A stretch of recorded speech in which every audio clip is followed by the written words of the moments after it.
तो दोस्तों हम लोगों ने पिछले एपिसोड में देखा था कि वहाँ पे जो भी एल्डर्स थे वो एल्डर ली सुई से कहते हैं कि उन्हें ही जाके गोचंग के साथ बात करनी पड़ेगी, इसीलिए वो गोचंग से बात करने के लिए निकल जाते हैं। इसके बाद हम लोग मिंग को देखते हैं जो कि जियान से मिलने के लिए आई हुई थी। वहीं पे जियान अपनी होने वाली भाभी को देख के काफी ज्यादा हैरान होती है। खैर इसके बाद ननद और भाभी के बीच में बातें होने लगती है, जहाँ पे मिंग जियान से कहती है कि वो उसको किसी भी हाल में प्रोटेक्ट करेगी, उसे चिंता करने की जरूरत नहीं है। वह भी जियान जब मिंग से पूछती है कि इतनी ज्यादा मेहरबानी क्यों, तो फिर मिंग आगे से बताती है कि उसे पता है कि गोचंग ने जियान के साथ क्या क्या किया है और उसे इस बात का पछतावा और थोड़ी सी चिंता है, इसीलिए वो बस उसके किए गए कर्म कांड को थोड़ा सा रीपे करना चाहती है। वह भी जियान अपने मन के अंदर ये सोचती है कि भाभी का तो प्यार एक तरफा था, तो फिर उन्हें गोचंग की इतनी ज्यादा चिंता क्यों हो रही है। वहीं पे हम लोग गोचंग को देखते हैं जिसने यूमे के द्वारा दिए गए जो भी रिसोर्स थे उन सभी को एब्जॉर्ब कर लिया था और इसकी कल्टीवेशन फिर से बढ़ गई थी। वह भी गोचंग अगले प्लान के बारे में सोच रहा था कि उसे येलिंग को जल्दी ढूंढना पड़ेगा, नहीं तो उसके अगले प्लान्स में काफी ज्यादा देरी हो सकती है। लेकिन उसी टाइम पे वहाँ पे एल्डर ली सुई आ जाते हैं और गोचंग उन्हें देख के बिल्कुल खुश नहीं होता है और पूछता है कि आप यहाँ पे क्या लेने के लिए आए हैं। मैं कब से इतना महान बन गया कि एल्डर ली सुई खुद यहाँ पे आ गए मुझसे मिलने के लिए। वह पे एल्डर गोचंग से कहते हैं क्या मुझे तुम्हारी परमिशन की जरूरत है पैलेस के अंदर इधर उधर घूमने के लिए। गोचंग आगे से कहता है कि बिल्कुल नहीं, लेकिन अगर आपको कोई काम नहीं है तो फिर मैं यहाँ से निकलता हूँ, क्योंकि मुझे टाइम वेस्ट करना बिल्कुल भी नहीं पसंद है। बेसिकली गोचंग एल्डर को उंगली कर रहा है और उन्हें इस बात से काफी ज्यादा गुस्सा आता है और वो अपनी पावर्स को रिलीज करते हैं, लेकिन गोचंग के ऊपर इसका भी कोई असर नहीं होता है और वो आगे से कहता है कि अगर जियान का बहाना बना के मुझे डराना चाहते हो तो ये बिल्कुल भी काम नहीं करेगा,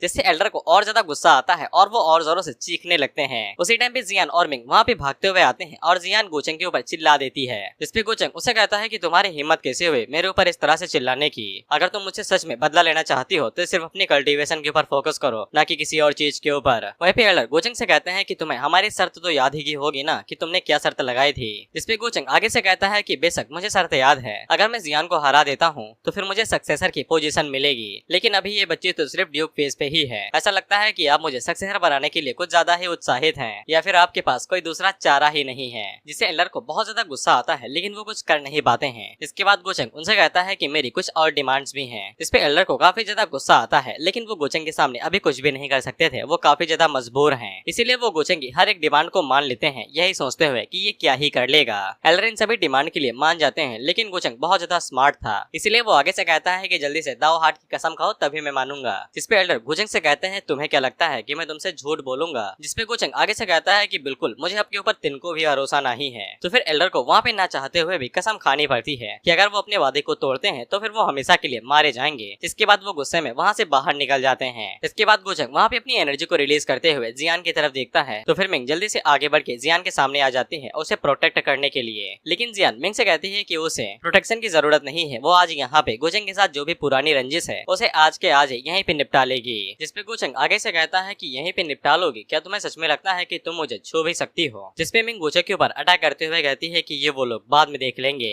लेकिन गोचंग अपनी स्पेस की एबिलिटी का इस्तेमाल करके एक झटके से वहाँ से गायब हो जाता है। इसे जियान हैरान तो होती है, लेकिन उसे पता चल जाता है कि गोचंग बाहर की तरफ जा रहा है, तो फिर वो एक और टेक्निक का इस्तेमाल करते हुए हवा की रफ्तार से गोचंग के ऊपर स्लैश मारती है, लेकिन गोचंग उसे अपनी 2 उंगलियों के साथ ही रोक लेता है और उसे कहता है कि तुम मुझे मारना चाहती हो, बस तुम ड्यूक फेज पे आई हो, लेकिन तुमने मुझे काफी ज्यादा निराश किया है। इतना कहने के बाद वो जियान की तलवार को तोड़ देता है। इससे जियान काफी ज्यादा हैरान होती है, क्योंकि उसने सोचा था कि गोचंग इसे बहुत ज्यादा खुश होगा कि वो उसे मार सकने के पावर पे नहीं आई है, लेकिन गोचंग खुश होने की जगह पे निराश कैसे हो सकता है। इसके बाद गोचंग उसे कहता है कि अब तो तुम्हें सजा मिलनी चाहिए और वो उसके मत्थे के ऊपर एक जोर की फिंगर फ्लिप मारता है और उसे कहता है कि जाओ और जाके फिर से प्रैक्टिस करो, फिर दोबारा आना मुझे मारने के लिए। और वो जाते हुए कहता है कि जब अच्छे से कल्टीवेट कर लेना तब मैं तुम्हारे साथ दोबारा रिवेंज गेम खेलूंगा। लेकिन जियान इस बात को सीरियस ले लेती है। इसके बाद वो आगे से गोचंग से कहती है कि तुम्हें क्या लगता है कि मैंने इतनी सारी मेहनत सिर्फ इसलिए की क्योंकि तुम मुझे बेइज्जत कर सको, अब मैं तुम्हें सच में सेटिस्फाई कर दूंगी अपनी कल्टीवेशन के साथ। गोचंग उनसे कहता है कि तुम्हारे पास ये काबिलियत नहीं है, लेकिन उसी टाइम पे उसे पीछे से भयानक ऑरा महसूस होता है और जब वो पीछे मुड़ के देखता है तो फिर जियान वहाँ पे किसी तरह की लेजेंडरी टेक्निक का इस्तेमाल कर रही थी। आसपास के सभी लोग ये देख के हैरान हो जाते हैं क्योंकि उसके अंदर से सीन्ड रियलम का ऑरा निकल रहा था और हम लोग देखते हैं कि आसमान से बहुत ज्यादा बड़ी स्वॉर्ड नीचे की तरफ आ रही थी। वहीं पे एल्डर मुस्कुराते हुए कहते हैं कि अब साले को पता चलेगा कि दर्द क्या होता है। इसके बाद जियान आउट ऑफ कंट्रोल हो जाती है और गोचंग के ऊपर एक लाजवाब हमला कर देती है। वो बहुत बड़ी स्वॉर्ड डायरेक्ट आके गोचंग के ऊपर गिरने वाली थी और जब मिंग जियान को आवाज देती है तब वो होश में आती है और उसे पता चलता है कि ये अटैक गोचंग को मार सकता है, इसीलिए वो गोचंग से साइड में हटने को कहती है। लेकिन गोचंग आगे से कहता है कि वो इस स्ट्राइक को डायरेक्ट झेलेगा झेलेगा ताकि वो जियान को रीपे कर सके। जिससे वो दोनों ही हैरान हो जाते हैं कि क्या ये मरना चाहता है जो अटैक को डायरेक्ट झेलेगा। जिसके बाद हम देखते हैं कि वो बड़ी सी सॉर्ड सीधा आके नीचे गिरती है तो फिर वहाँ पे एक बहुत बड़ा धमाका होता है। साथ ही में वो सॉर्ड पूरे की पूरे लैंड को 20 से 2 टुकड़ों में काट देती है और आसमान को भी चीर देती है। वह मिंग गोचेंग को ये सब करता हुआ देख के काफी ज्यादा हैरान होती है और हम लोग देखते हैं कि जियान की दोइस्ट बोन वो एक्टिवेट हो जाती है और इसके बाद हम लोग गोचेंग को देखते हैं तो फिर ये मरा नहीं था, बस मरने के हालात पे आ चुका था और दोइस्ट बोन की वजह से ये अभी तक जिंदा था। वह भी जियान काफी ज्यादा हैरान होती है कि अगर गोचेंग ने सही मौके पे डॉज न किया होता और अगर उसने अपने हाथ को साइड में न किया होता तो वो गोचेंग को मार ही देती। और गोचेंग ने ये अटैक डायरेक्ट इसलिए लिया था ताकि वो जियान को रीपे कर सके उसकी हड्डियां चुराने के लिए। और उसे आगे से महसूस होने लगता है कि उसने गोचेंग को हमेशा से गलत ही समझा था। वह मिंग गोचेंग के पास आती है जो कि चिंता दिखाते हुए उसे कहती है कि तुम इतना ज्यादा मरने मारने पे क्यों उतारू चले रहते हो। अगर जियान ने सही मौके पे अपना हाथ साइड में न किया होता तो वो शॉट तुम्हारे सीधा ऊपर गिरती और तुम्हारे 2 टुकड़े हो जाते हैं। इसपे गोचेंग आगे से नौटंकी करते हुए कहता है कि वो जियान को इंटरेस्ट के साथ वो सभी सफरिंग रीपे करना चाहता था जो उसने अभी तक झेली थी। इससे वो दोनों हैरान तो होते हैं लेकिन मिंग आगे से चिल्लाते हुए कहती है ये सब कर लेने से तुम उसकी माफी नहीं पा पाओगे। अगर तुम मर भी जाओ तो भी इससे कोई फर्क नहीं पड़ता। इसी तरीके से ये दिखाना बंद करो कि तुम इन सभी चीजों के लिए डिजर्व करते हो। वहीं पे एल्डर गोचेंग के बारे में सोचते हुए कहता है कि साले को मैंने कम समझ लिया, काफी शक्तिशाली है। जिसके बाद पूरे डॉटियन पैलेस के अंदर अनाउंस कर दिया जाता है कि अगला सक्सेसर गोचेंग है। साथ ही में सभी को यह भी पता चल जाता है कि गोचेंग भाई साहब अभी काफी ज्यादा बीमार हैं और चोटिल हैं क्योंकि उनकी बहन ने उनके ऊपर डिस्ट्रक्शन की एनर्जी से हमला कर दिया था। वहीं पे हम लोग गोचेंग को देखते हैं जो कि एक झटके के अंदर ही हील हो गया था और वो अपने मन के अंदर सोचता है कि जियान के पास तो सच में कमाल की ताकत है भाई, उसकी शॉट के अंदर डिस्ट्रक्शन की एनर्जी है। वह भी गोचेंग हमें ये बताता है कि उसे किसी भी कीमत पे ये अटैक लेना ही था क्योंकि अगर वो ये अटैक नहीं लेता तो फिर जियान उसके ऊपर कभी भी पूरी तरीके से भरोसा न करती और कुछ सालों बाद जियान अपने हाथों से ही अपनी हड्डियां निकाल के गोचेंग को दे देगी और यही हमारे गोचेंग भाई साहब का प्लान है। इसके बाद गोचेंग अपने नए कपड़े पहनता है और बाहर जाता है तो फिर वहाँ पे मिंग थे जिसको गोचेंग की चिंता हो रही थी। इससे गोचेंग भी हैरान होता है कि इसे मेरी कब से चिंता होने लगी और वो आगे से नौटंकी करने लगता है जिसमें मिंग अपने पास से मेडिसिन पिल बाहर निकालती है जो कि डिस्ट्रक्शन की एनर्जी को बाहर निकाल देगी और उसकी इंजरी को हिल करने में मदद करेगी।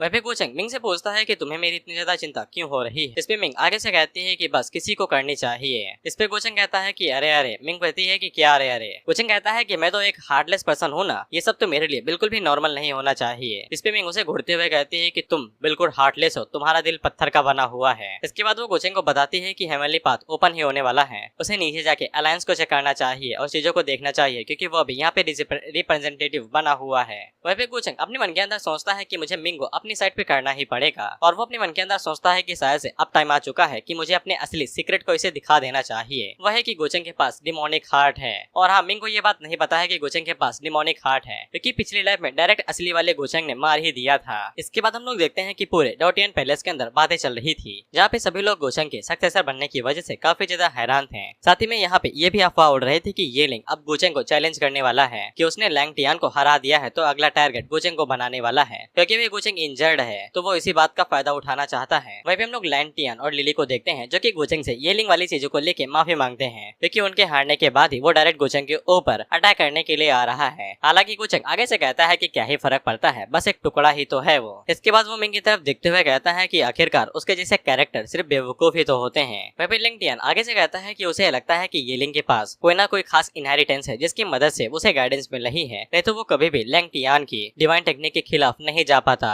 इस पे गोचेंग आगे से कहता है कि उसे भी ऐसा ही लगता है। वहीं पे मिंग अपने मन के अंदर सोचती है कि ये यहाँ पे ये इन्फॉर्मेशन को लीक करने वाला है कि उसके पास एशियन सिंबल ऑफ रिकार्नेशन है। इसके बाद गोचेंग आगे से चाल चलना शुरू करता है और वो आगे से बताता है कि उसने कई सारे ऐसे सेक्टों के बारे में सुना है जहाँ की डिसाइपल्स गायब हो रहे हैं और उनके गायब होने का कोई भी रीजन अभी तक सामने नहीं आया है। वहीं पे मिंग काफी ज्यादा हैरान हो जाती है और घबराते हुए सोचती है कि ये दोबारा पिछली लाइफ की तरह दूसरों के ऊपर इल्जाम डालने वाला है। दरअसल गोचेंग डिमोनिक हार्ट का जो सक्सेसर है उसकी इनहेरिटेंस का इल्जाम ये लिंग के ऊपर लगाने वाला है जिससे वो खुद को प्रोटेक्ट भी कर लेगा और डिमोनिक पावर का सक्सेसर किसी और के ऊपर इल्जाम लगा रहेगा, जिसके लिए दोनों उंगलियां घी में। अब इससे मिंग काफी ज्यादा घबरा जाती है और अपनी उंगलियों को दबाने लगती है। इससे गोचेंग को पता लग जाता है कि इसने कुछ याद कर लिया है और वो उसके हाथ को पकड़ के पूछता है तुम्हें क्या हो गया, तुम्हारी तबीयत तो ठीक है। इस पे लैंग टियान आगे से खांसते हुए कहता लगता है कि तुम दोनों का रिलेशनशिप तो काफी ज्यादा जलनात्मक है। लेंगटियान आगे बताता है कि काफी सारे लोग गायब हो रहे हैं और उनकी हाई कल्टीवेशन भी ज्यादा है। शुरुआत में कभी लोगों ने इसे नोटिस भी नहीं किया था, लेकिन अचानक से ये काफी ज्यादा बड़ा मुद्दा बन चुका है क्योंकि लोगों के गायब होने का अमाउंट बहुत ज्यादा है।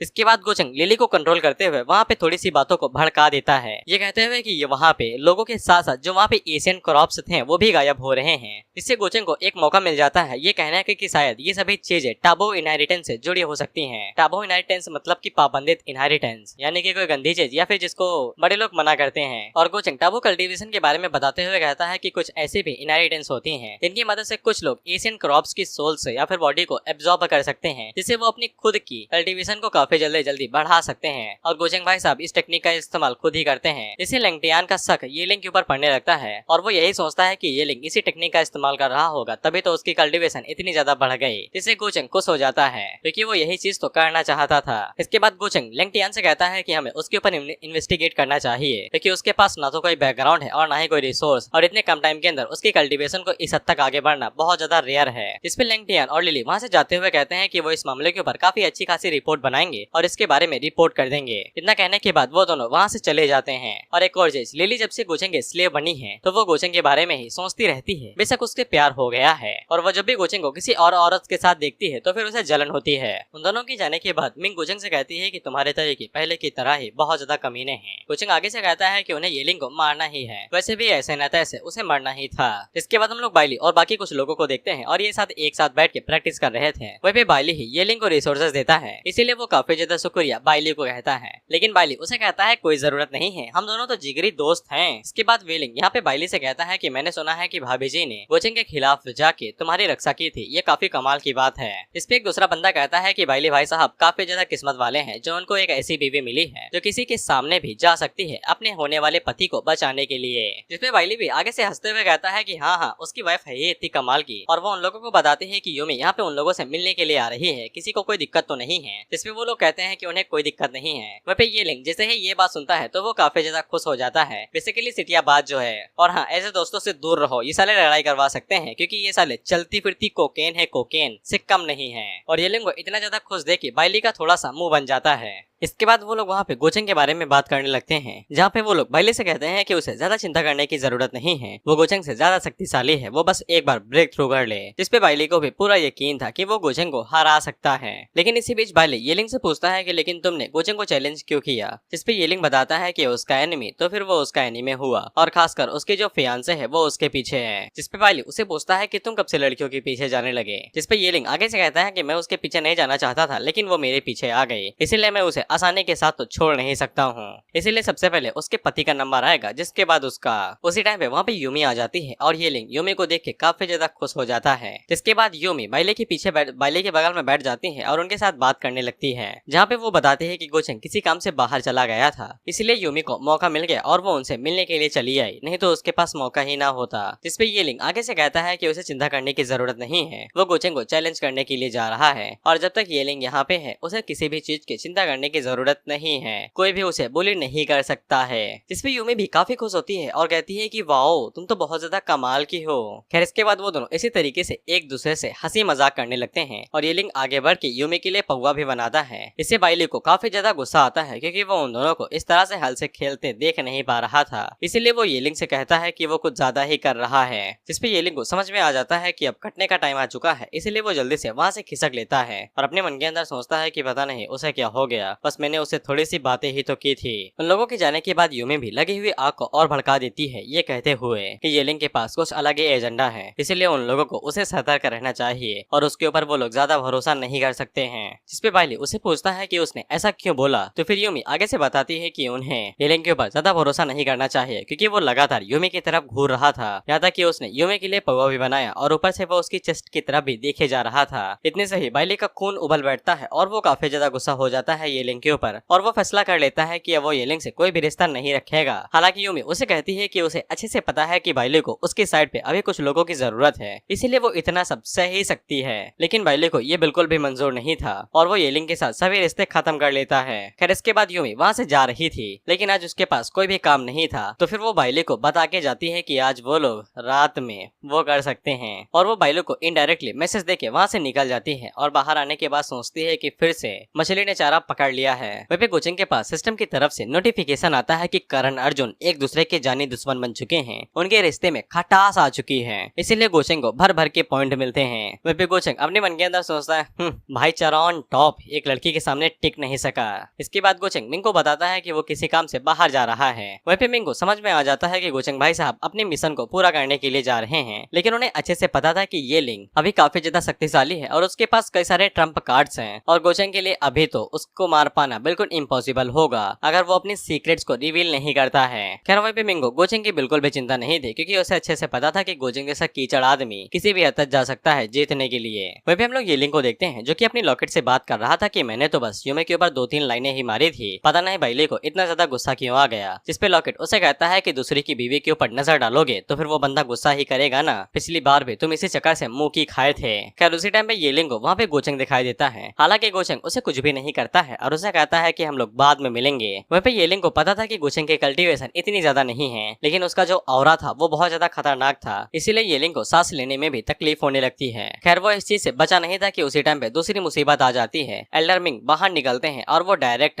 येलिंग के ऊपर एक जोरदार अटैक कर देते हैं। हालांकि येलिंग लॉकेट की मदद से खुद को बचा लेता है, लेकिन लॉकेट उसे कहता है कि तुरंत इधर से खिसक ले, नहीं तो वो तेरे छोटे छोटे टुकड़े कर देगा। इस पे येलिंग तुरंत अपनी जान बचा के वहाँ से भागने लगता है। वहीं पे एल्डर ही उसके पीछे नहीं जाते हैं, क्योंकि गोचेंग ने उसे ऑर्डर दिया था कि बस येलिंग को भागता हुआ कुत्ता बनाना है, मारना नहीं है। वहीं पे हम लोग बाइली को देखते हैं जो कि हवस के चक्कर में पेला जाने वाला था। एक शायरी याद आई है, बुलाती है मगर जाने का नहीं, और ये शायरी मजाक में नहीं लिखी गई है, लड़कों सीरियस लिया करो इस शायरी को। वहीं पे यूमी उसे कहती है कि तुम सच में यहाँ पे आ गए, मास्टर ने बिल्कुल ठीक कहा था। इस पे बाइली हैरान होता है और कहता है कि मास्टर क्या तुम मेरा इंतजार नहीं कर रही थी। उसी टाइम पे गोचेंग उसके ऊपर से आता है और कहता है कि ये तुम्हारा इंतजार कर रही थी। इसके बाद वो वाइन को चेक करता है और कहता है कि चलो ये ठंडी नहीं हुई है। वहीं पे बाइली के पसीने छूटने लगते हैं और वो उन दोनों से पूछता है कि तुम दोनों यहाँ पे क्या कर रहे हो, वो भी एक साथ। वहीं पे गोचेंग बाइली को भाई जलाते हुए कहता है खड़े क्यों हो, यहाँ पे आके वाइन पियो, तुम्हारी फियांसे तुम्हारे लिए वाइन बना रही है। वहीं पे बाइली की अब आंखें खुल जाती है और वो यूमी से कहती है कि तुमने मुझे धोखा दिया।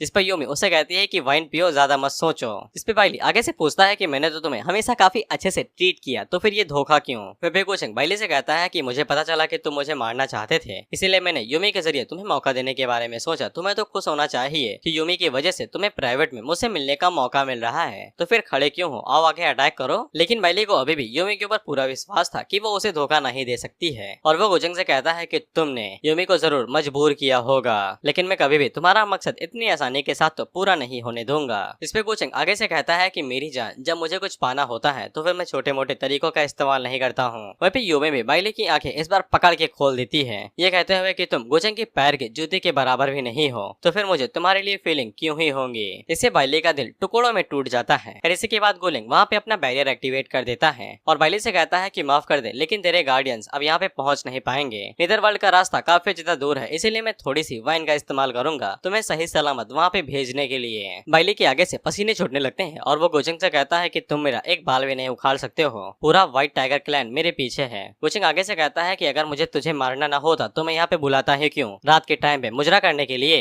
और इसे घंटा फर्क नहीं पड़ता है कि तुम्हारी फैमिली तुम्हारे पीछे है या नहीं। यहाँ पे जो होने वाला है मुझे नहीं पता क्या होने वाला है, तेरे घर वालों को घंटा पता चलेगा। इसके बाद बाइली वहाँ पे लड़ने के लिए रेडी हो जाता है और वो अपनी पावर्स को रिलीज करके गोचेंग की तरफ अटैक कर देता है। जिसपे गोचेंग आगे से वाइन का गिलास आगे तेरे की तरफ फेंकता है तो वो टुकड़ों में बढ़ जाता है और उसके टुकड़े बाइली की तरफ आगे बढ़ते हैं, जो कि उसके एनर्जी वेव को पूरी तरीके से तोड़ के अंदर घुस जाते हैं और एक टुकड़ा बाइली के सीने के अंदर घुस जाता है। तो हम लोग देखते हैं कि उसके अंदर से एक फूल उगाता है, जिससे बाइली को बहुत ज्यादा दर्द होता है और वो काफी जोरों से चिल्लाने लगता है और बाइली को समझ में आ जाता है कि गोचेंग अभी किंग फेज पे नहीं है। वहीं पे गोचेंग उसे कहता है कि जो अटैक पावर तुम्हारे हाथों में है ये पूरी तरीके से वेस्टेड है मेरे दोस्त। वहीं पे बाइली अभी भी हार नहीं मानता है, जिसके बाद वो अपनी बॉडी को ट्रांसफॉर्म करने लगता है और खुद को टाइगर के अंदर ट्रांसफॉर्म कर लेता है। वहीं पे छाती के ऊपर लगा हुआ फूल भी लगातार बढ़ते जा रहा था। इसके बाद बाइली काफी तेजी के साथ दोबारा गोचेंग के ऊपर अटैक कर देता है, लेकिन गोचेंग वहाँ पे अपने वेपन हेलबर्ड को बाहर निकालता है। इसी के बाद गोचेंग वहाँ पे अपनी ताकत को रिलीज करता है तो फिर वहाँ पे तगड़ा धमाका होता है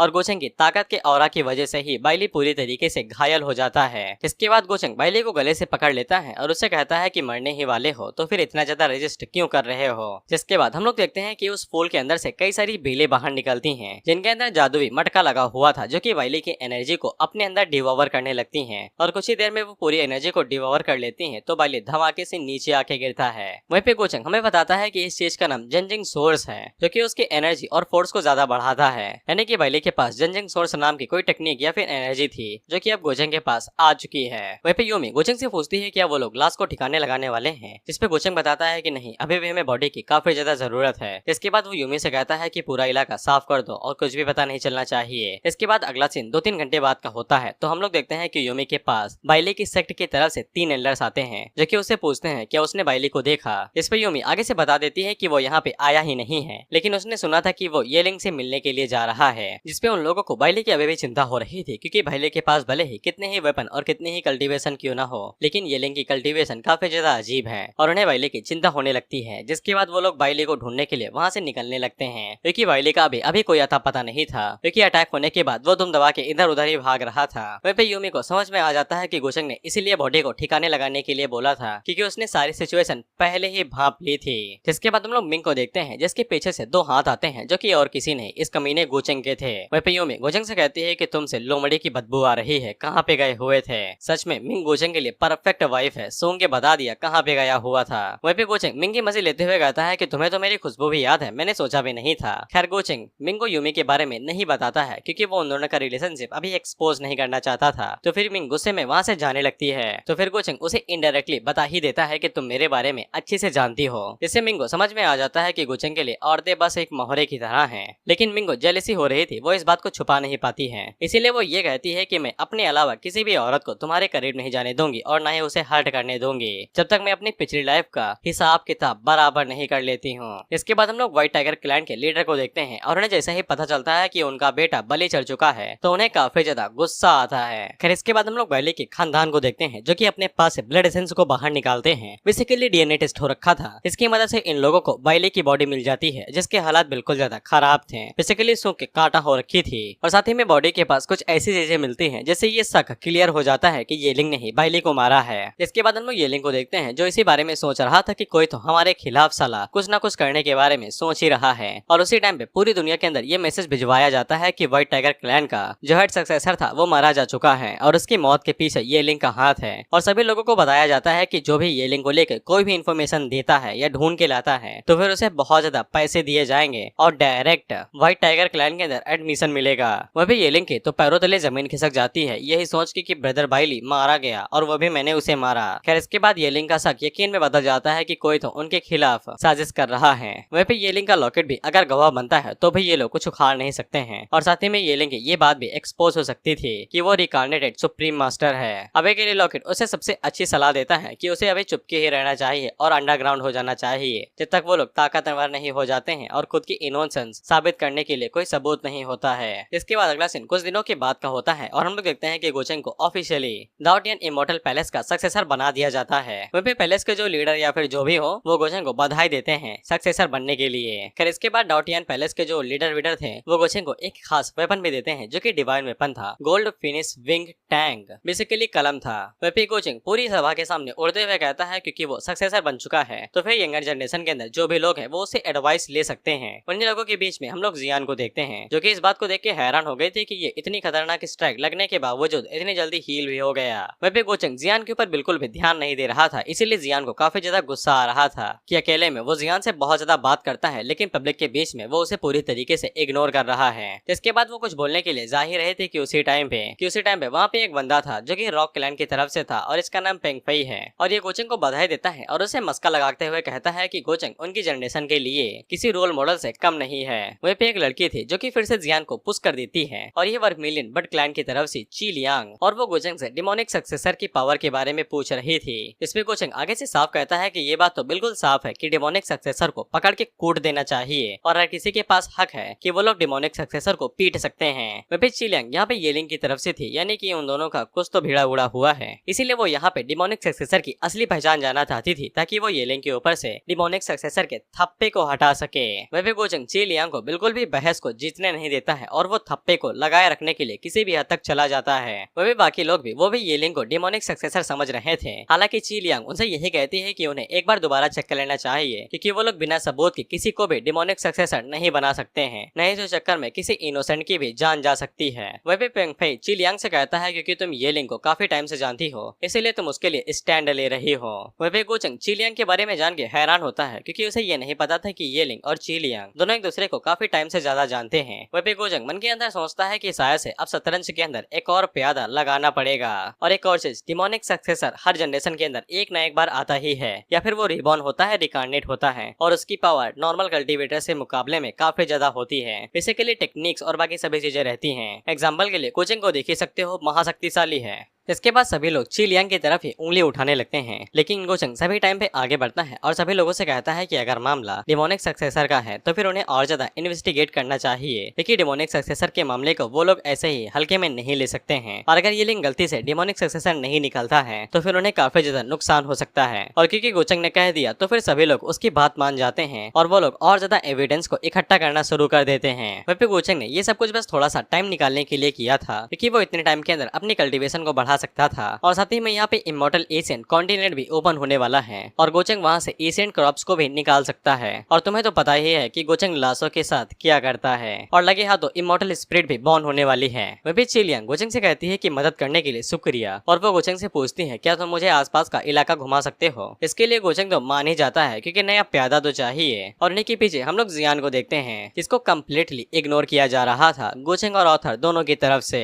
इसके बाद हम लोग चिलियांग और गोचंग को देखते हैं, और ये लोग येलिंग के बारे में ही बात करते हुए जा रहे थे कि वो डिमोनिक सक्सेसर है या नहीं। वह पे गोचंग आगे से ऐसा दिखा रहा था कि उसे बाइली की बहुत ज्यादा चिंता है, और उसके मरने से गोचंग को काफी ज्यादा तकलीफ हुई है, भले ही वो दोनों एक दूसरे के थोड़े से खिलाफ क्यों ही ना हो। वह पे गोचंग चिलियांग से ये कह देता है कि उसे ऐसा लग रहा है कि येलिंग अभी के लिए डिमोनिक सक्सेसर नहीं हो सकता है। इसे चिलियांग खुश हो जाती है और वो गोचंग से कहती है कि तो फिर वो दोनों काफी अच्छे दोस्त बन सकते हैं। वह पे गोचंग अपने मन के अंदर सोचता है, वाह वाह कितनी चालाक लड़की है, इसे लगता है कि मैं आसानी से इसकी मीठी गोली खा लूंगा, लेकिन इसे क्या पता है कि मैंने खट्टी टॉफी खाई है। और अगर ये बच्ची मेरा इस्तेमाल करना चाहती है येलिंग के ऊपर से डिमोनिक सक्सेसर का थप्पा हटाने के लिए, फिर तो ये नामुमकिन है, इस जन्म में तो ये ना होने वाला। वेबे गोचंग लगे हाथों चिलियांग से ये भी पूछ लेता है कि उसे पता है कि येलिंग इस टाइम पे कहाँ है, जिसपे चिलियांग को अभी तो नहीं पता था, लेकिन जब उसे पता चलेगा तो वो गोचंग को बता देगी। इसपे गोचंग आगे से मुस्कुराते हुए कहता है कि फिर तो ये बहुत ज्यादा अच्छी बात है। वेबे चिलियांग को लैंग डियान के ऊपर शक हो रहा था कि वो असल में डिमोनिक सक्सेसर हो सकता है। इसपे गोचंग उसे कहता है कि अगर तुम उसके ऊपर शक कर सकती हो तो फिर मेरे ऊपर क्यों नहीं कर रही हो।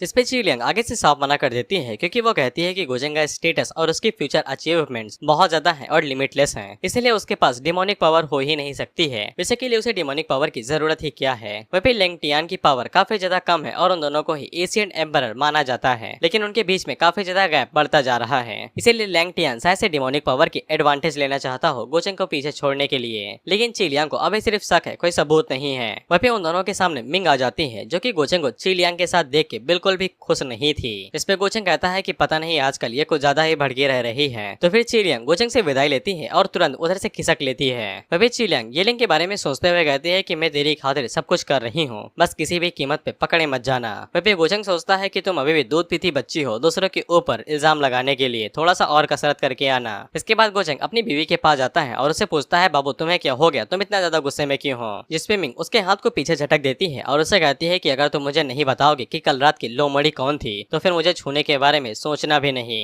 इस पे गोचंग आगे से सीरियस होकर कहता है कि तुम्हें जो जानना जरूरी है वो मैं तुम्हें बताऊंगा, और जो चीज तुम्हारे जानने के लिए जरूरी नहीं है तुम्हें उसे कभी भी छूने के बारे में सोचना नहीं चाहिए। फिर गोचंग आगे से वहाँ पे थोड़ी सी तिरछी बातें करने लगता है, ये कहते हुए कि तुम्हें तो मेरे ऊपर भी शक होना चाहिए, तुम काफी ज्यादा चालाक हो, लेकिन मेरी नजरों के सामने हमेशा बेवकूफ बनने का दिखावा करती हो। जिससे मिंग काफी ज्यादा घबरा जाती है और उसे डर लगने लगता है कि गोचंग को काफी ज्यादा पता चल चुका है और वो अपने पास से एक हथियार बाहर निकाल लेती है। लेकिन गोचंग उसके पार निकल जाता है और उसे कहता है कि तुम काफी ज्यादा चालाक हो, खूबसूरत हो और समझदार हो, और तुम मेरे लिए परफेक्ट वाइफ हो। जिसपे मिंग आगे से हैरान होते हुए कहती है कि तुम्हारा क्या मतलब है परफेक्ट वाइफ से। जिसपे गोचंग वहाँ पे अपनी डिमोनिक एनर्जी को रिलीज करते हुए कहता है कि तुम्हें अच्छे से पता है कि येलिंग डिमोनिक सक्सेसर नहीं है, उसकी असली आइडेंटिटी तो successor of Asian reincarnated supreme master है, और इस बारे में हम दोनों ही जानते हैं। जिसपे मिंग वहाँ पे गहरी सांस सांस लेती है और गोचंग से कहती है कि उसे तो ये भी पता है कि असली डिमोनिक सक्सेसर गोचंग है। और वो गोचंग से पूछती है कि अब क्या तो मुझे मारने वाले हो। वहीं पे मिंग को ऐसा लगता है कि उसे जिस दिन का इंतजार था वो दिन आ ही गया कि अब उन दोनों के बीच में महायुद्ध होगा।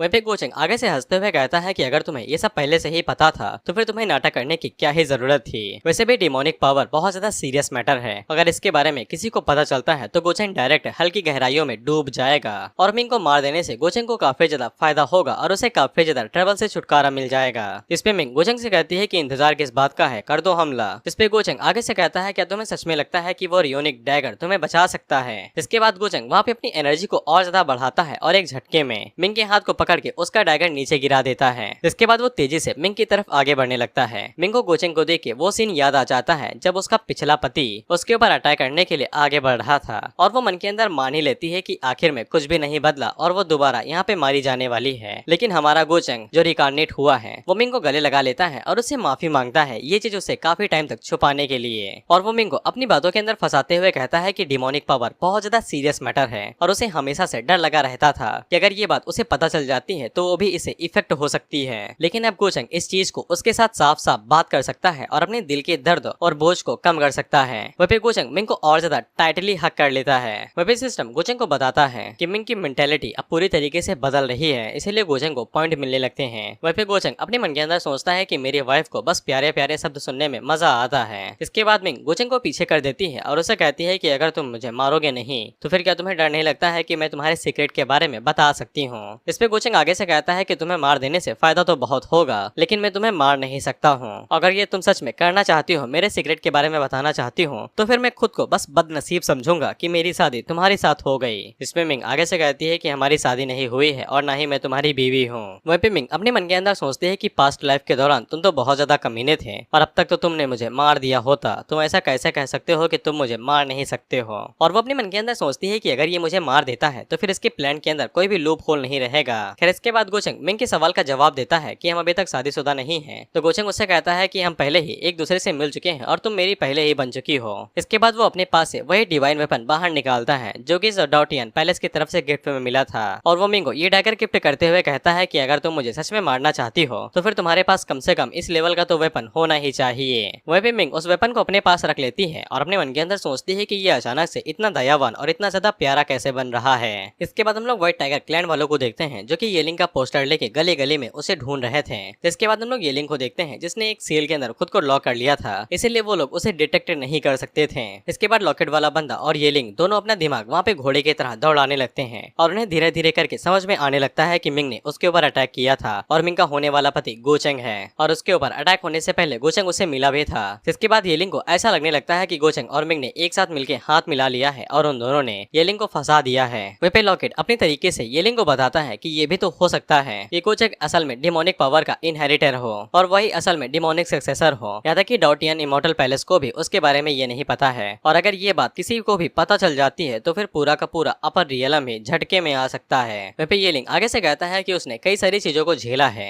और अगर गोचंग उसे सच में लड़ना चाहता है और उसे मारना चाहता है तो फिर वो भी गोचंग के साथ फाइट करेगा और भले ही वो एक डिमोनिक सक्सेसर हो तब भी येलिंग उसे नहीं हारेगा। हालांकि लॉकेट वाला बंदा येलिंग को अभी चुप रहने को ही कहता है क्योंकि एक गलती और वो लोग एक ही झटके में मारे जाएंगे। उसी टाइम पे वहाँ पे चिलियांग आ जाती है और येलिंग उसे देख के काफी ज्यादा खुश हो जाता है। इसके बाद चिलियांग येलिंग को बताते है कि उसने कोई बंदा ढूंढ लिया है जो कि उसकी मदद करने के लिए राजी हो गया है और उसे भी यही लगता है कि येलिंग डिमोनिक सक्सेसर नहीं है। हालांकि चिलियांग येलिंग को अभी ये नहीं बताती है कि वो बंदा असल में गोचंग ही है, क्योंकि येलिंग ने पब्लिकली ये अनाउंस कर दिया था कि वो गोचंग के साथ फाइट करेगा और वो आसानी के साथ गोचंग को चींटी की तरह मसल के भी रख देगा। इसलिए चिलियांग को सही यही लगता है कि वो अभी येलिंग को गोचंग के बारे में ना बताए और उसे अंधेरे में ही रखे। वह भी येलिंग चिलियांग को कसके गले लगा लेता है और उसे कहता है कि तुमने मेरी काफी ज्यादा मदद की है और वे फ्यूचर में तुम्हें काफी अच्छे से रीपे करूंगा। इसके बाद हम लोग गोचंग को देखते हैं जो कि यूमी के भेजे गए रिसोर्स का इस्तेमाल करके दोबारा अपनी कल्टीवेशन को बढ़ा रहा था। इसके बाद गोचंग के पास सिस्टम का नोटिफिकेशन आता है और उसे एक नए मैजिक टैलेंट के बारे में पता चलता है जो कि ट्रांसेंडेंस था। ये एक सुप्रीम टैलेंट है जो कि किसी भी किस्मत के साथ नहीं जुड़ा हुआ है और गोचंग इसका इस्तेमाल अपने ब्लड, बोन्स, ऑर्गन्स और स्पिरिट के अंदर कर सकता है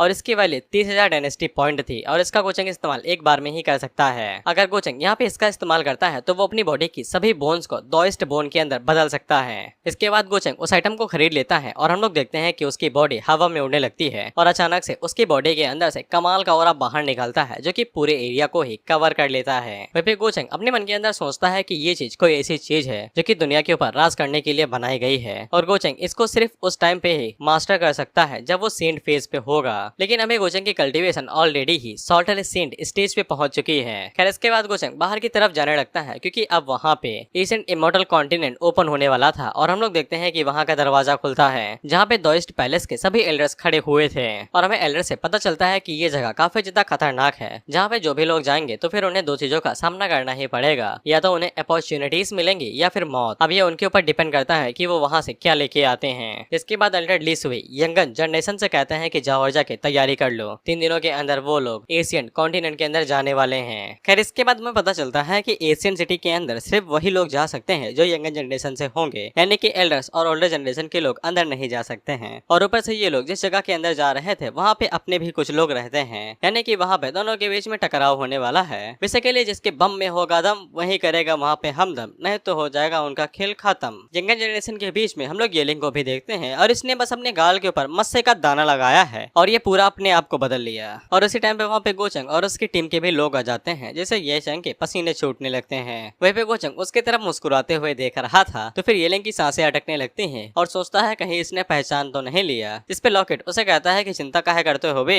एशियन टेक्निक है, इतनी जल्दी नहीं पहचान सकेगा। वहीं पे गोचंग तो येलिंग के पॉइंट्स को देख रहा था जिनको उसे बेइंतहा मोहब्बत है। वहीं पे चिलियांग गोचंग से कहती है कि उम्मीद करती हूँ कि ट्रिप के दौरान तुम मेरा काफी अच्छे से ख्याल रखोगे। इस पे गोचंग कहता है कि बहुत अच्छे से। वहीं पे येलिंग अपने मन के अंदर सोचते है कि चिलियांग को पता भी नहीं है कि वो जिसे अपना भाई मान रही है वो भाई की शकल में भेड़िया है। साथ ही में उसकी नजर यूमी के ऊपर पड़ती है तो भाई साहब को ऐसा लगता है कि यूमी को माइले की मौत से काफी बड़ा सदमा लगा है और वो काफी ज्यादा चिंतित दिखाई दे रही है। साथ ही में ये लेकिन देव और पन्ना जाग उठता है और वो फैसला करता है कि वो यूमी को गोचंग के बारे में बता देगा, जिससे वो अपने आप को प्रोटेक्ट रख पाएगी। इसके बाद वहाँ पे गेट ओपन हो जाता है और सभी लोग फांदते हुए अंदर जाने लगते हैं। वहीं पे गोचंग मिंग के साथ जाना चाहता था लेकिन वो उसे अकेला छोड़ के अंदर चली जाती है क्योंकि वो यूमी की वजह से अभी भी नाराज थी। लेकिन गोचंग को ऐसा लगता है कि वो खुद अपनी चीज को लेने के लिए गई है क्योंकि वो भी रिकार्डिनेट हुई है। उसी टाइम पे जियान भी गोचंग के बगल से निकलती है लेकिन वो गोचंग को इग्नोर करके अंदर चली जाती है। इससे गोचंग को काफी ज्यादा गुस्सा आ रहा था कि हर कोई उसे इग्नोर ही कर रहा है, लेकिन गोचंग के लिए अभी येलिंग का मामला काफी ज्यादा जरूरी था। इसके बाद गोचंग अपने लोगों से कहता है कि अंदर घुसने के बाद हम लोग जेड स्लिप के जरिए बात करेंगे, अगर कोई भी दिक्कत होती है तो तुरंत मुझे कांटेक्ट करना। इसके बाद वो लोग अंदर घुस जाते हैं। इसके बाद अंदर हमारी डायरेक्ट मुलाकात जियान से होती है जो कि आसपास के एरिया को देख के काफी ज्यादा खुश हो गई थी क्योंकि उसे वहाँ पे इमॉर्टल स्प्रिंग मिल गया था जिसके अंदर जाने से वो अपनी फिजिकल और बाकी सभी चीजों को इम्प्रूव कर सकती थी।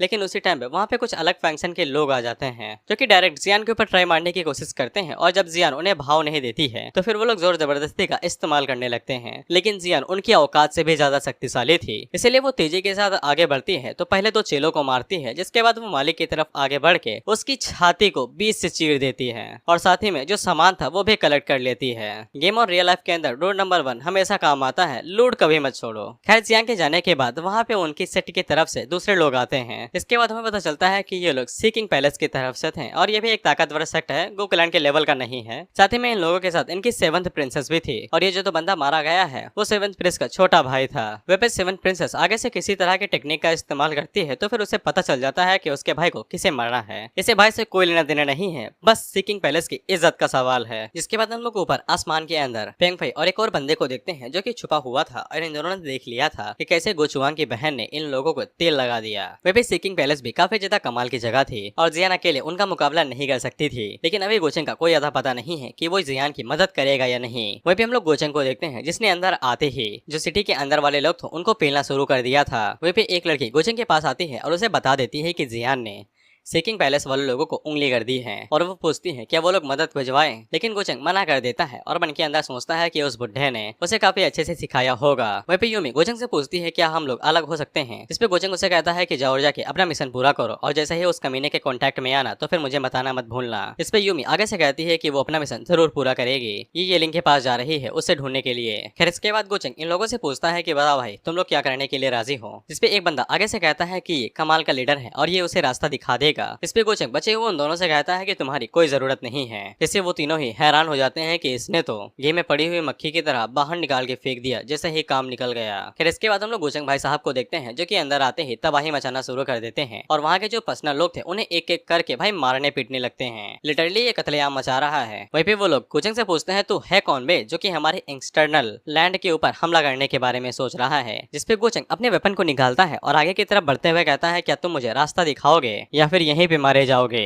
इसके बाद हम लोग गोचंग को देखते हैं जो कि भाई उन लोगों के भाई सीधा कब्र वाली जगह पे घुस जाता है और उनके जो इंसेक्टर थे उनकी डेड बॉडीज को बाहर निकालता है और उनके जो एसेंस थे उन्हें डिवोवर करने लगता है। हालांकि वो जो एसेंस निकला था वो ज्यादा काम का नहीं था, इसीलिए गोचंग हल्का सा निराश हो जाता है। लेकिन उसे इंतजार इमोर्टल स्पिरिट का था क्योंकि वही यहाँ पे सबसे कीमती चीज है और उसके आते ही ये पूरी दुनिया हिल जाएगी। हालांकि गोचंग को उसे एक्वायर करने के लिए ये लिंक की जरूरत पड़ेगी। इसके बाद हम लोग ये लिंक और चिलियांग को देखते हैं जो कि दोनों एक साथ मिलकर एक बीस्ट को हराने की कोशिश कर रहे थे, लेकिन वो बीस्ट काफी ज्यादा शक्तिशाली था। इसीलिए ये लिंक अकेले ही उसके ऊपर अटैक करने के लिए आगे बढ़ ही रहा था कि उसी टाइम पे कोई उसके ऊपर अटैक करता है और एक ही झटके में उसे मार गिराता है। ये अटैक और कोई नहीं मिंग ने ही किया था। वहीं पे ये लिंक जैसे ही मिंग को देखता है तो फिर उसका मुंह बन जाता है। वहीं पे मिंग उस बॉडी के कोर को बाहर निकालती है और अपने मन के अंदर सोचती है कि कुछ ही देर में ये पूरा एशियन कॉन्टिनेंट डिस्ट्रॉय होने वाला है और इस काम को अंजाम देने वाला और कोई नहीं मिंग के पतिदेव गोचंग ही हैं, जो कि एशियन क्रॉप्स के अंदर से उनकी सोल को डिवोवर कर रहे होंगे अपनी घटिया डिमोनिक टेक्निक का इस्तेमाल करते हुए।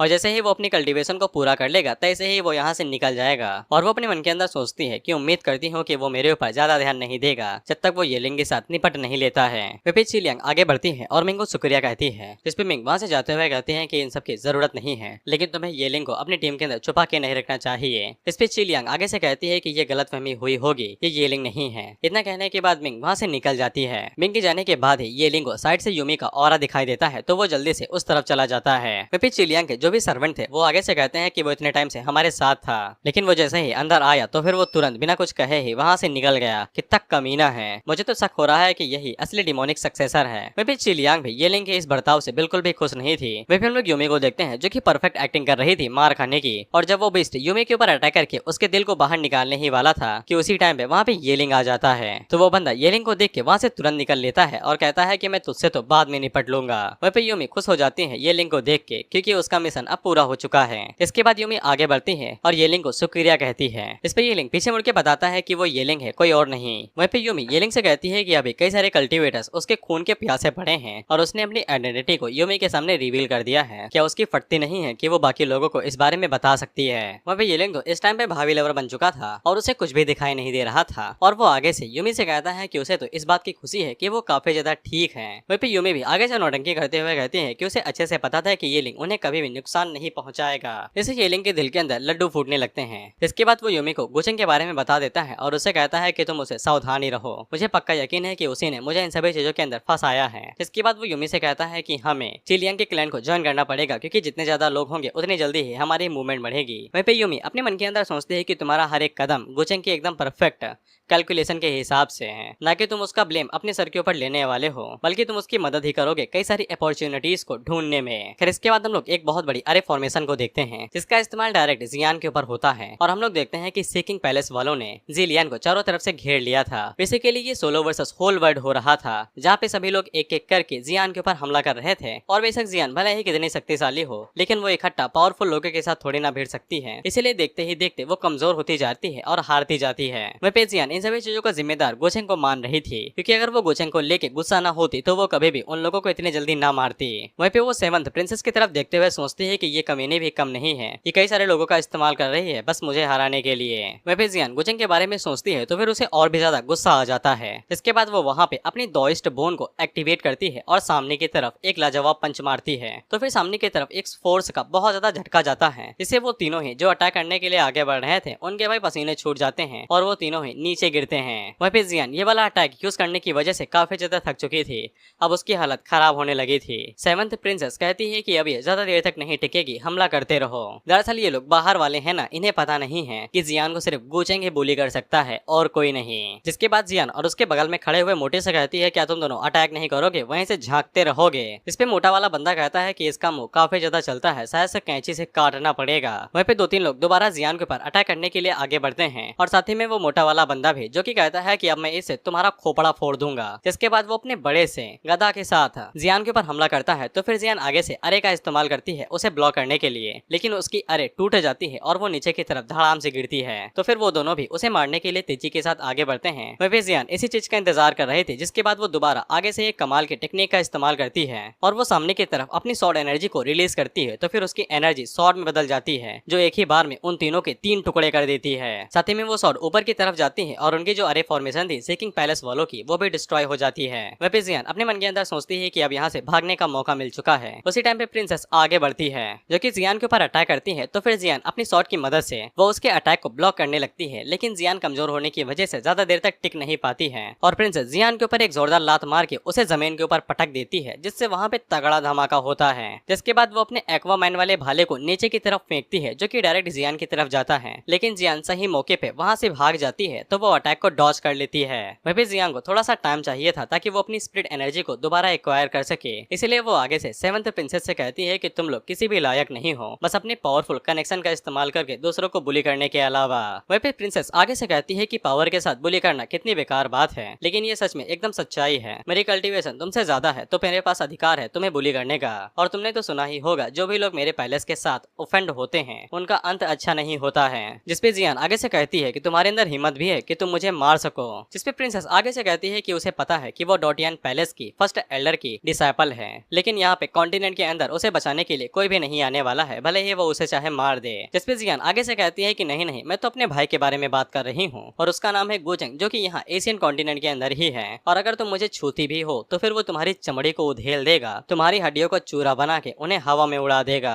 पे जियान को पूरा यकीन था कि गोचंग यहाँ पे उसकी मदद करने के लिए नहीं आएगा। वो तो अभी यहाँ पे ट्रेजर हंट कर रहा होगा पूरे कॉन्टिनेंट के अंदर और ढूंढ ढूंढ के खजाने निकाल रहा होगा, लेकिन अगर वो उसके नाम का इस्तेमाल करके बच सकती है तो फिर इसमें बुराई ही क्या है। वह भी प्रिंसेस आगे से कहती है कि मैंने तो सुना है कि तुम्हारे बीच में कोई भी लेना देना नहीं है और अगर तुम मर जाती हो तो फिर उसे क्या फर्क भी पड़ेगा। वह जियान आगे से हंसते हुए कहती है कि तुम्हें हमारे रिलेशनशिप के बारे में जानने के लिए जरूरत नहीं है और उसने पहले ही कह दिया है कि वही सिर्फ मुझे बुली कर सकता है, बाकी और कोई नहीं, और तुम लोग उसके सामने एक छोटी सी चींटी हो बस। जिससे प्रिंसेस को बहुत ज्यादा गुस्सा आ जाता है और वो डायरेक्ट जियान के ऊपर हमला कर देती है। जियान अटैक को डॉज करते हुए सोचती है कि साला मेरी एनर्जी अभी तक वापस नहीं आई, क्या मुझे अपने हिडन कार्ड को इस्तेमाल करना पड़ेगा। लेकिन जब वो अटैक्स को इसी तरीके से डॉज कर ही रही थी तभी प्रिंसेस उसके ऊपर एक किक मार देती है, तो वो दूर जाके गिरती है। जिसके बाद प्रिंसेस जियान के ऊपर पैर रख लेती है और उसे कहती है कि मैं सबसे पहले तुम्हें मारूंगी, जिसके बाद मैं गोचंग के पास जाऊंगी और देखती हूँ कि वो मेरा क्या ही उखाड़ लेगा। उसी टाइम पे गोचंग उसके पीछे आता है और उससे कहता है ओह मैं तुम्हारे साथ क्या कर सकता हूँ। इसके बाद वो सीधा प्रिंसेस के मुंह के ऊपर उल्टे हाथ का रहपट्टा मारता है, तो फिर प्रिंसेस कंचे की तरह घूमते हुए दूर जाके गिरती है। वहीं पे जियान को तो यकीन ही नहीं होता है कि गोचंग उसे बचाने के लिए सच में आ गया, जबकि वो तो सदियों से उसके ऊपर ध्यान ही नहीं दे रहा था।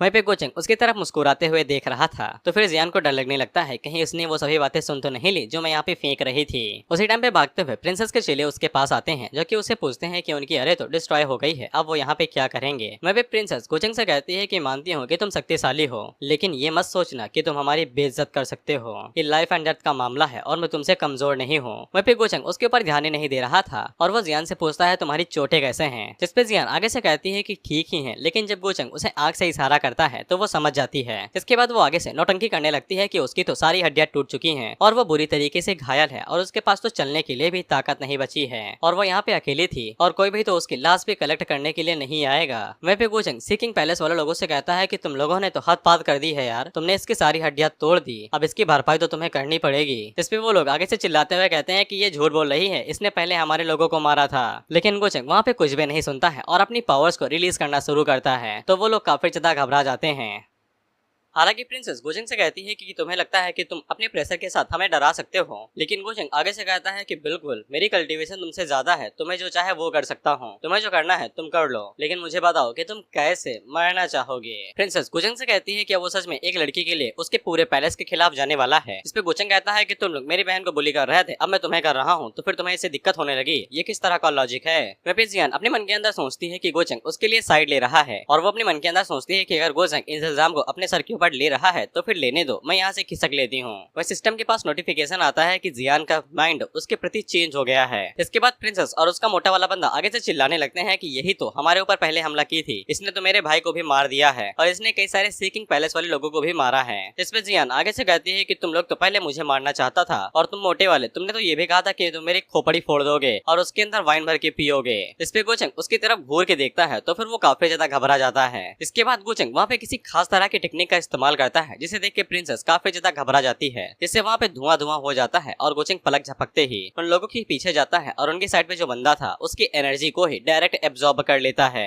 जिससे प्रिंसेस हैरान होकर कहती है कि तुम पावर ऑफ रूल्स का इस्तेमाल कैसे कर सकते हो। वहीं पे वो मोटा वाला बंदा वहाँ से भागते हुए कहता है मेरी जान बचा लो, लेकिन गोचंग उसकी तरफ देख ही रहा था और पलक झपकते उसके सामने आ जाता है, जिसके बाद वो उसकी मुंडी पकड़ता है और इतनी जोर से दबाता है कि उसकी मुंडी उसके शरीर के अंदर घुस जाती है और प्रिंसेस ये देख के दंग रह जाती है कि उसकी आंखों के सामने ही उसके लोगों की एक एक करके बलि चढ़ रही है। इसके बाद गोचंग प्रिंसेस की तरफ आगे बढ़ते हुए कहता है कि अब तुम्हारी बारी है। प्रिंसेस गोचंग से कहती है कि तुम काफी ज्यादा थक चुके हो और तुम्हें पता है कि हमारा बैकग्राउंड क्या है, क्या हम लोग बात नहीं कर सकते हैं। गोचंग आगे से कहता है कि ये सभी बातें नीदर वर्ल्ड के अंदर जाके करना यहाँ पे काम नहीं आएंगी। उसी टाइम पे एक सिर्फ जैसा कोई बंदा बाहर निकलता है जो कि गोचंग के ऊपर अटैक कर देता है, ये सोच के कि गोचंग अभी कमजोर है और वो उसे हरा सकता है, जिससे सेवंथ प्रिंसेस के सामने उसका औहदा भी बढ़ जाएगा। हालांकि गोचंग उसे भी उल्टे हाथ का रपटा मारता है और वो एक ही बार में मारा जाता है। खैर इसके बाद प्रिंसेस के पास चारा नहीं था तो फिर वो अपने पास से एक फर्नेस बाहर निकाल लेती है जो कि यांग फर्नेस था। ये फेक ट्रेजर था लेकिन इसके बावजूद काफी ज्यादा शक्तिशाली था और ये गोचंग के मारने के लिए काफी ज्यादा था। वहीं पे गोचंग आगे से अपने पास से अलग अलग तरह की टेक्निक्स को भाई निकालता है, जिसके बाद वो वहाँ पे एंडलेस शॉट टेक्निक का इस्तेमाल करता है तो फिर वहाँ पे करोड़ों में शॉट आ जाती हैं। और कमाल की बात ये थी कि उनमें से हर एक शॉट के पास पावर ऑफ दोइस्ट रूल की थी, जिसे जियांग के भी पसीने छूटने लगते हैं कि जिसको वो मारना चाहती थी उसकी पावर इतनी ज्यादा है। खैर इसके बाद हम लोग देखते हैं कि वहाँ पे जो कुछ माउंटेन थे वो अटैक की वजह से एक ही बार में टुकड़े टुकड़े हो जाते हैं, जिसके बाद हम लोग प्रिंसेस को देखते हैं जिसकी बॉडी के ऊपर अनगिनत शॉट घुसी हुई थी और वो मारी जाती है। वहीं पे गोचंग सेवेंथ प्रिंसेस को जियांग के सामने डाल देता है और पूछता है कि मैं इसका क्या करूंगी। गोचंग उसे बताता है कि ये ट्रांसफॉर्मेशन भले ही थोड़े से अजीब बीस्ट के हो लेकिन इसके बावजूद इसकी बॉडी और एनर्जी काफी ज्यादा कमाल की है और इसके अंदर से निकलने वाली एनर्जी उसके मसल्स और बोन्स को ताकतवर बना सकती है। क्या तुम्हें नहीं चाहिए तो फिर मैं रख सकता हूँ। वहीं पे जियान गोचंग से पूछती है कि तुम यहाँ पे क्या कर रहे हो। गोचंग आगे से कहता है कि बस इत्तेफाक है। फिर इसके बाद जियान आगे से हंसने लगती है और वो साफ मना कर देती है गोचंग को शुक्रिया कहने से। इस पे गोचंग उसे कहता है कि मैं तुम्हारा बड़ा भाई हूँ और तुम्हारे लिए कुछ भी कर सकता हूँ, लेकिन अभी लगता है कि तुम्हें बस सिर्फ मार की जरूरत है, वो भी काफी कस के। इसके बाद गोचंग वहाँ से जाते हुए कहता है कि चलो चलो मैं जा रहा हूँ। वहीं पे जियान उसे कहती है कि मैं तुमसे बदला लेके रहूंगी। गोचंग उसे कहता है कि कल्टीवेशन करो जाके, यहाँ तक कि तुम्हारी जो कंडीशन है तुम मेरे कपड़े धोने के भी काबिल नहीं हो। हालांकि गोचंग ने तो असली में तलवे चाटने के लिए बोला था, जिससे जियान को उसका पास्ट याद आता है, क्योंकि जब वो छोटी रहा करती तो फिर वो गोचंग के भाई पैर ही चाटा करती थी उसे काम निकलवाने के लिए। जो भी लोग उसे बुली करते थे तो वो भागते हुए गोचंग के पास ही जाती थी और उसका पैर पकड़ के रोने लगती थी। तो फिर गोचंग ऑफ कोर्स जियान के साथ जाता था और जो भी लोग उसे बुली करते थे वो उनको बुली करता था और तभी जियान काफी ज्यादा खुश रहा करती थी। इसके बाद जियान गोचंग से कहती है कि अब वो एक बच्ची नहीं है और वो जो भी कुछ कर रहा है, चाहे वो गिल्ड की वजह से कर रहा हो या फिर पछतावे की वजह से, इससे कोई फर्क नहीं पड़ता है। गोचंग उससे कुछ नहीं छुपा सकता है और वो किसी न किसी तरीके से गोचंग का सामना बिल्कुल सामने सामने से करेगी। खैर इससे गोचंग का फायदा होता है क्योंकि इससे जियान की मेंटालिटी चेंज हो जाती है और उसे डायनेस्टी वैल्यू मिलते हैं। गोचंग जाते हुए कहता है कि अच्छे से कोशिश करना। खैर इसके बाद गोचंग हमें बताता है कि जियान उसे भले ही हराना चाहती है लेकिन वो उसका दिल पहले ही गोचंग के लिए बदल चुका है। साथ ही में गोचंग ने प्रिंसेस की बॉडी देने से पहले ही उसके लाइफ एसेंस को एब्जॉर्ब कर लिया था और जो भी कुछ बचा कुचा माल था वो जियान के लिए छोड़ दिया था, जो जियान हल्का सा एब्जॉर्ब कर लेती है और गोचंग को ऐसा लगता है कि उसने बहुत ज्यादा इज्जत वाला काम किया है। ये सीन देख के मुझे मेरा बचपन याद आ गया, जहाँ पे मेरा बड़ा भाई खाने के लिए आधा सामान खुद खा जाता था और बचा हुआ मुझे देता था, जो आधे का भी आधा था। फिर इसके बाद ये बात सभी को पता चल जाती है कि गोचंग ने सीकिंग पैलेस वालों को हरा दिया है और उनकी सेवंथ प्रिंसेस जो हवा में उड़ती थी उसके पर कतर के जमीन में गाड़ दिया है। वहीं लैंगटियान आगे से कहता है कि गोचंग की ग्रोथ रेट काफी ज्यादा हाई है और यंगर जनरेशन के अंदर कोई भी उसका मुकाबला नहीं कर सकता है, जिससे लिली काफी ज्यादा खुश होती है। तो लैंगटियान उसे पूछता है तुम्हारे मुंह में ज्वार भाटा क्यों आ रहा है भाई। उस पे लिली कहती है कि वो खुश नहीं है। फिर इसके बाद हम लोग मिंग को देखते हैं जिसका सामना इनर वर्ल्ड के लोगों से हो जाता है और उनमें से एक ड्रैगन कोई बच्ची थी जो कि मिंग को हराने की कोशिश कर रही थी। वह पे मिंग अपने मन के अंदर सोचती है कि उसने सोचा नहीं था कि उसकी मुलाकात यहाँ पे कुछ ऐसे कैरेक्टर से हो जाएगी जो थोड़े से मुश्किल होंगे। कहता कि उसकी पिछली मेमोरी के दौरान ऐसा कुछ होना तो नहीं था, लेकिन मिंग को इतना जरूर पता चल जाता है कि जो लड़की उसके ऊपर हमला कर रही है वो लॉन्ग टेंग जो कि एक रियल ड्रैगन है और वो ड्रैगन का बादशाह है उसके लिए काम करती है। हालांकि मिंग यहाँ पे अपनी ट्रिक्स को दिखाना नहीं चाहती थी, नहीं तो वो इसे सबॉर्डिनेट को यही मसल दे। उसी टाइम पे वो सबॉर्डिनेट मिंग के ऊपर पीछे से हमला कर देती देती है तो फिर मिंग एक ही झटके में उसके अटैक को रोक लेती है। लेकिन वो दोनों पानी के ऊपर लड़ रहे थे तो उनकी फोर्स की वजह से वहाँ पे सुनामी आ जाती है और वो पूरा जंगल ही डूब जाता है। वहीं पे आसपास कुछ लोग थे जो कि मिंग को लड़ते हुए देख रहे थे। वहीं पे इन लोगों की बातों से हमें पता चलता है कि जो एशियन कॉन्टिनेंट के जो लोग होते हैं वो जो बाहर वाले यानी कि गोचंग के साइड के जो भी लोग होते हैं उनके गुलाम, सब्जेक्ट या फिर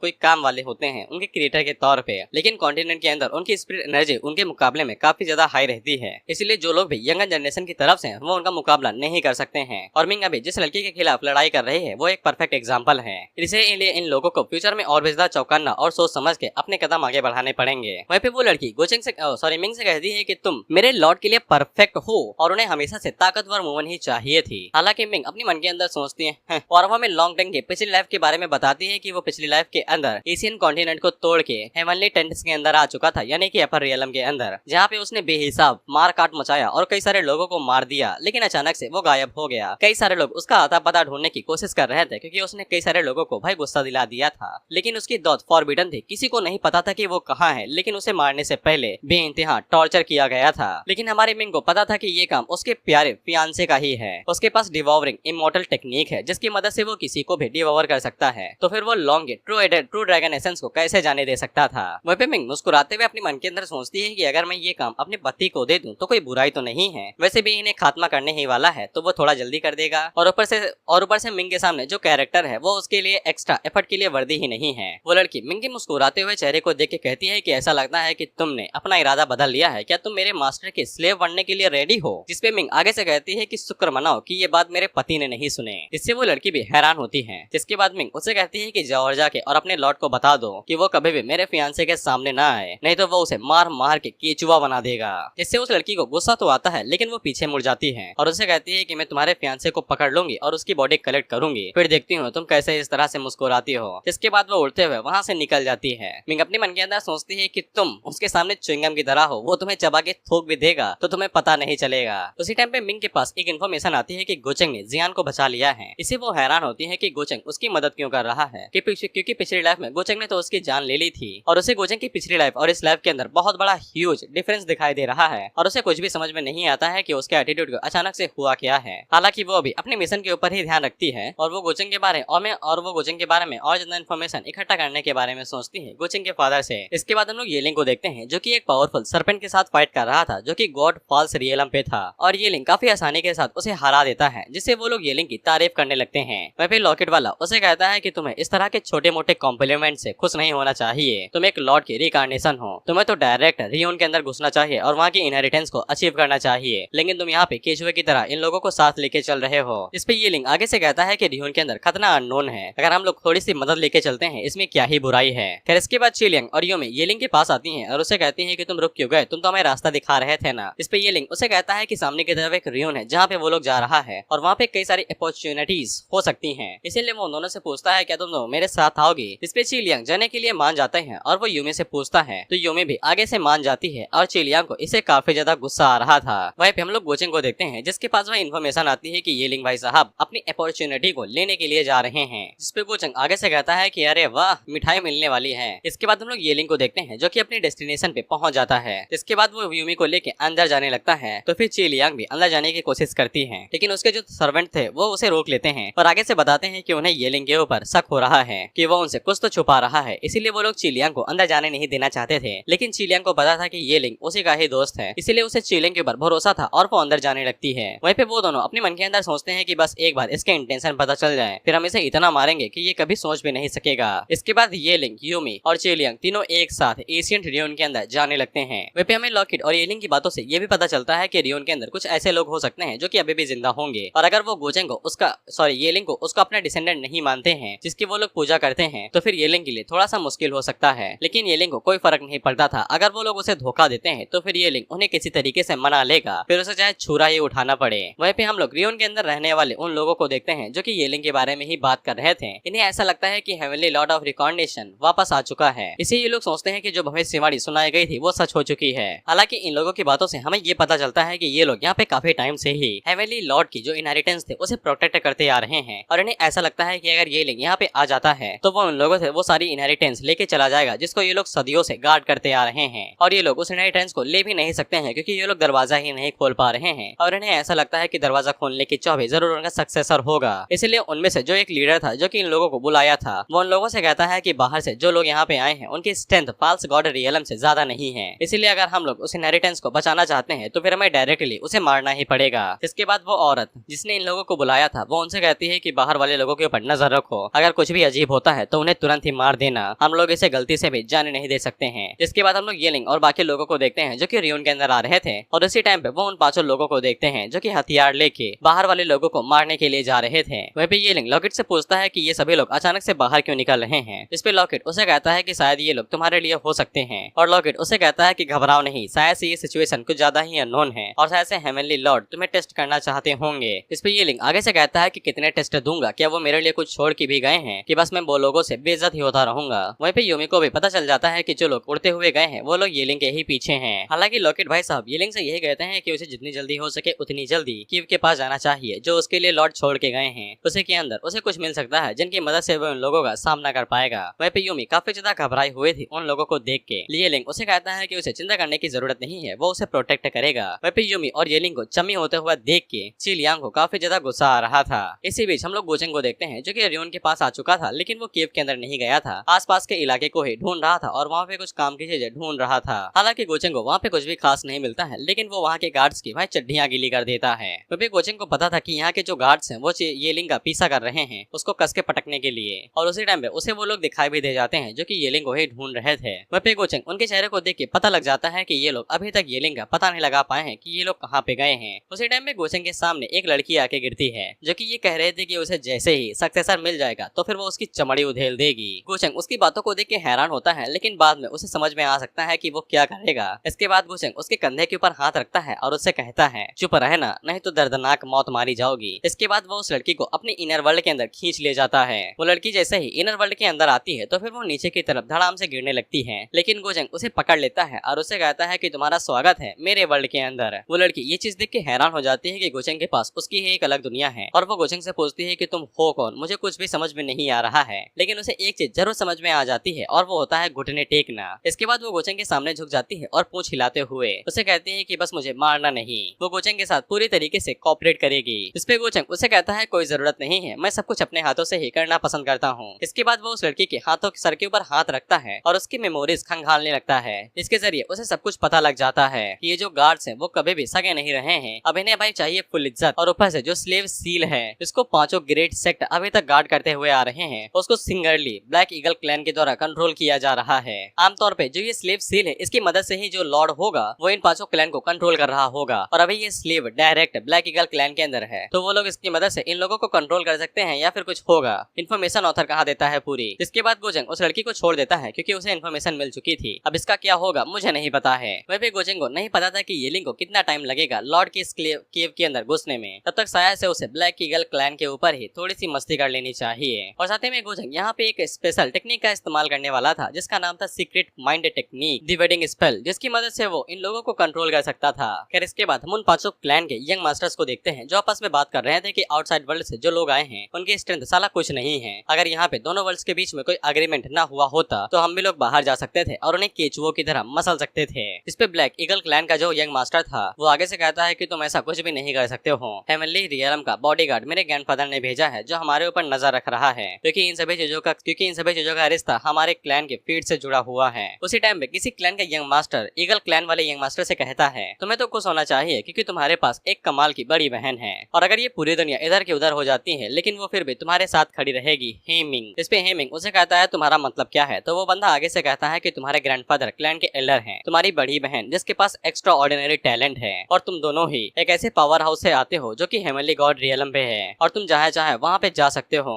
लेकिन तुम दोनों एक साथ पैदा हुए हो, लेकिन इसके बावजूद तुम बिल्कुल यूजलेस हो। तुम हमेशा से अपनी बड़ी बहन के साइडों के अंदर ही जियोगे जिसके पास बिल्कुल भी रोशनी नहीं होगी कि वो अपनी फैमिली के बीच में भी कुछ बोल सके। इसलिए ऐसा कहा जा सकता है कि तुम पूरे क्लैन के लिए बस एक इनविजिबल पर्सन हो। दरअसल हेमिंग के पास कोई भी कल्टीवेशन टैलेंट नहीं है और उसकी बहन के पास लाजवाब कल्टीवेशन टैलेंट है, और इस बात को हेमिंग भी एक्सेप्ट करता है कि उसकी बहन लाजवाब कल्टीवेटर है और वो कुछ ऐसा अचीव कर सकती है जिसको वो कभी भी अचीव नहीं कर पाएगा, लेकिन वो अपनी बहन के लिए काफी ज्यादा खुश है। इसके बाद वो बंदा हेमिंग से कहता है कि मैं तुम्हारा दोस्त हूँ और मुझे अच्छे से पता है कि तुम अभी भी अपने दिल के अंदर से बस यही इच्छा करती हो कि तुम्हें कैसे भी कोई अपॉर्चुनिटी मिल जाए जिसकी मदद से तुम अपनी बहन की तरह सितारे की तरह चमक सको और तुम्हें भी रुतबा और इज्जत मिल सके। लेकिन मेरे दोस्त, ये सब तुम्हारे नसीब में नहीं है, क्योंकि बाहर की दुनिया से आए हुए कुछ लोथड़े हमें मार सकते हैं। इतना कहने के बाद वो सभी लोग वहाँ से निकल जाते हैं। और जब हेमिंग वहाँ पे अकेला बैठा हुआ था, उसी टाइम पे गो चेंग उसके मन के जरिए उससे बात करता है, जैसे कि किसी मानवा के अंदर मेन कैरेक्टर से की जाती थी। और वो उसे पूछता है, क्या तुम सभी लोगों से ऊपर उठना चाहते हो? जिसपे हेमिंग भी मेन कैरेक्टर की तरह हैरान होकर कहता है, कौन है, कौन है? तो गो चेंग उससे बात करते हुए कहता है, जवान आदमी, अगर तुम ताकतवर बनना चाहते हो, क्या तुम चाहते हो कि तुम्हारा एग्जिस्टेंस इस दुनिया के सभी लोगों से ऊपर हो? क्या तुम डिवाइन कल्टीवेशन टेक्निक और स्किल्स को प्रैक्टिस करना चाहते हो, जिससे तुम दुनिया के अंदर सभी से ऊंचे पहुंच पाओगे? जिसपे हेमिंग अपने मन के अंदर सोचता है कि ये वही अपॉर्चुनिटी है जिसका वो इतने सालों से इंतजार कर रहा था, और वो आगे से तुरंत हाँ कह देता है। इसके बाद हम लोग देखते हैं कि गो चेंग उसके कॉन्शियस वर्ल्ड को अपने अंदर खींच लाता है, जहाँ पे उसके सामने एकदम कमाल की बड़ी सी दीवार खड़ी थी। और तभी उस दीवार के दरवाजे खुलना शुरू होते हैं और अंदर से गो चेंग उसे कहता है, तुम्हारा स्वागत है मेरी डोमेन के अंदर। और उसके अंदर से गो चेंग बाहर निकलता है, जिसने बिल्कुल इस तरह से कपड़े पहन रखे थे जिसे किसी कल्टीवेशन मानवा के अंदर कोई सिस्टम पहन रखता है। और वो हेमिंग से कहता है कि ये दुनिया एक ऐसी दुनिया है जहाँ पे निदर वर्ल्ड और सभी वर्ल्ड के लोग आते हैं और उनका रिकार्नेशन होता है। और वो हेमिंग से कहता है कि तुम भले ही ईगल क्लैन के अंदर पैदा हुए हो और तुमने कोई भी मुश्किल नहीं सही है तुम्हारी बहन की वजह से, लेकिन तुमने अपने मन के अंदर काफी सारी चीजों को सहा है। तुम्हारे पास्ट से लेके तुम्हारे फ्यूचर तक मुझे सब कुछ तुम्हारे बारे में पता है। जिसपे हेमिंग अपने घुटने गो चेंग के सामने टेक देता है और उसे भगवान कहते हुए कहता है कि मैं ताकतवर बनना चाहता हूँ, मैं कैसे ताकतवर बन सकता हूँ? वहाँ पे गो चेंग को उस लड़की के जरिए इसके बारे में सारी इन्फॉर्मेशन मिल चुकी थी और गो चेंग को ये भी पता चल जाता है कि ताकत बढ़ने का ऑब्सेशन इसके अंदर कूट कूट के भरा हुआ है, तभी तो ये इतनी जल्दी चारा पकड़ लिया। जिसपे गो चेंग हेमिंग से कहता है कि मैं तुम्हारे हालातों को समझता हूँ। और गो चेंग अपने आप को supreme emperor of good Fortune बताता है, बेसिकली किस्मत वाला। और वो हेमिंग से कहता है कि मेरे फॉलोवर बन जाओ, अपना नाम बताओ, इसके बाद तुम एक्सटर्नल गेन को प्राप्त करोगे और तुम्हें चरम सुख की प्राप्ति होगी। भले ही हेवन टूट जाए, तुम्हारी असली दुनिया अलग हो जाए, लेकिन तुम्हें हमेशा फायदे मिलते ही रहेंगे। हेमिंग इन सभी बातों को सुन के काफी ज्यादा एक्साइटेड हो जाता है और वो इन सभी चीजों के लिए मान जाता है। गो चेंग उसे कहता है कि मैं तुम्हें एक कमाल की टेक्निक दूंगा, इसीलिए जल्दी से अपना सी ऑफ कॉन्सिनेंस को ओपन करो और जल्दी से मेरे रास्ते को फॉलो करो। इसके लिए हेमिंग तुरंत मान जाता है, जिसके बाद गो चेंग उसे अपनी टेक्निक दे देता है। और वो जैसे ही उस टेक्निक को मास्टर करता है तो फिर हमें पता चलता है कि गो चेंग ने वहाँ पे माइंड कंट्रोल टेक्निक दी है, जिसका नाम वेडिंग ड्रेस है। हेमिंग की बातों से हमें पता चलता है कि इस टेक्निक की मदद से उसका टैलेंट कैसा भी हो, इसे कोई फर्क नहीं पड़ता है। वो डायरेक्ट गो चेंग की पावर का हिस्सा ले रहा है, यानी कि गो चेंग उसे अपनी पावर का हल्का सा हिस्सा दे रहा है, जिसकी मदद से वो अपनी कल्टीवेशन को काफी ज्यादा बढ़ा सकता है। और वैसे गो चेंग देने वालों में से नहीं, सिर्फ लेने वालों में से है। हालांकि हेमिंग को जो मिल चुका था इससे वो काफी ज्यादा खुश था।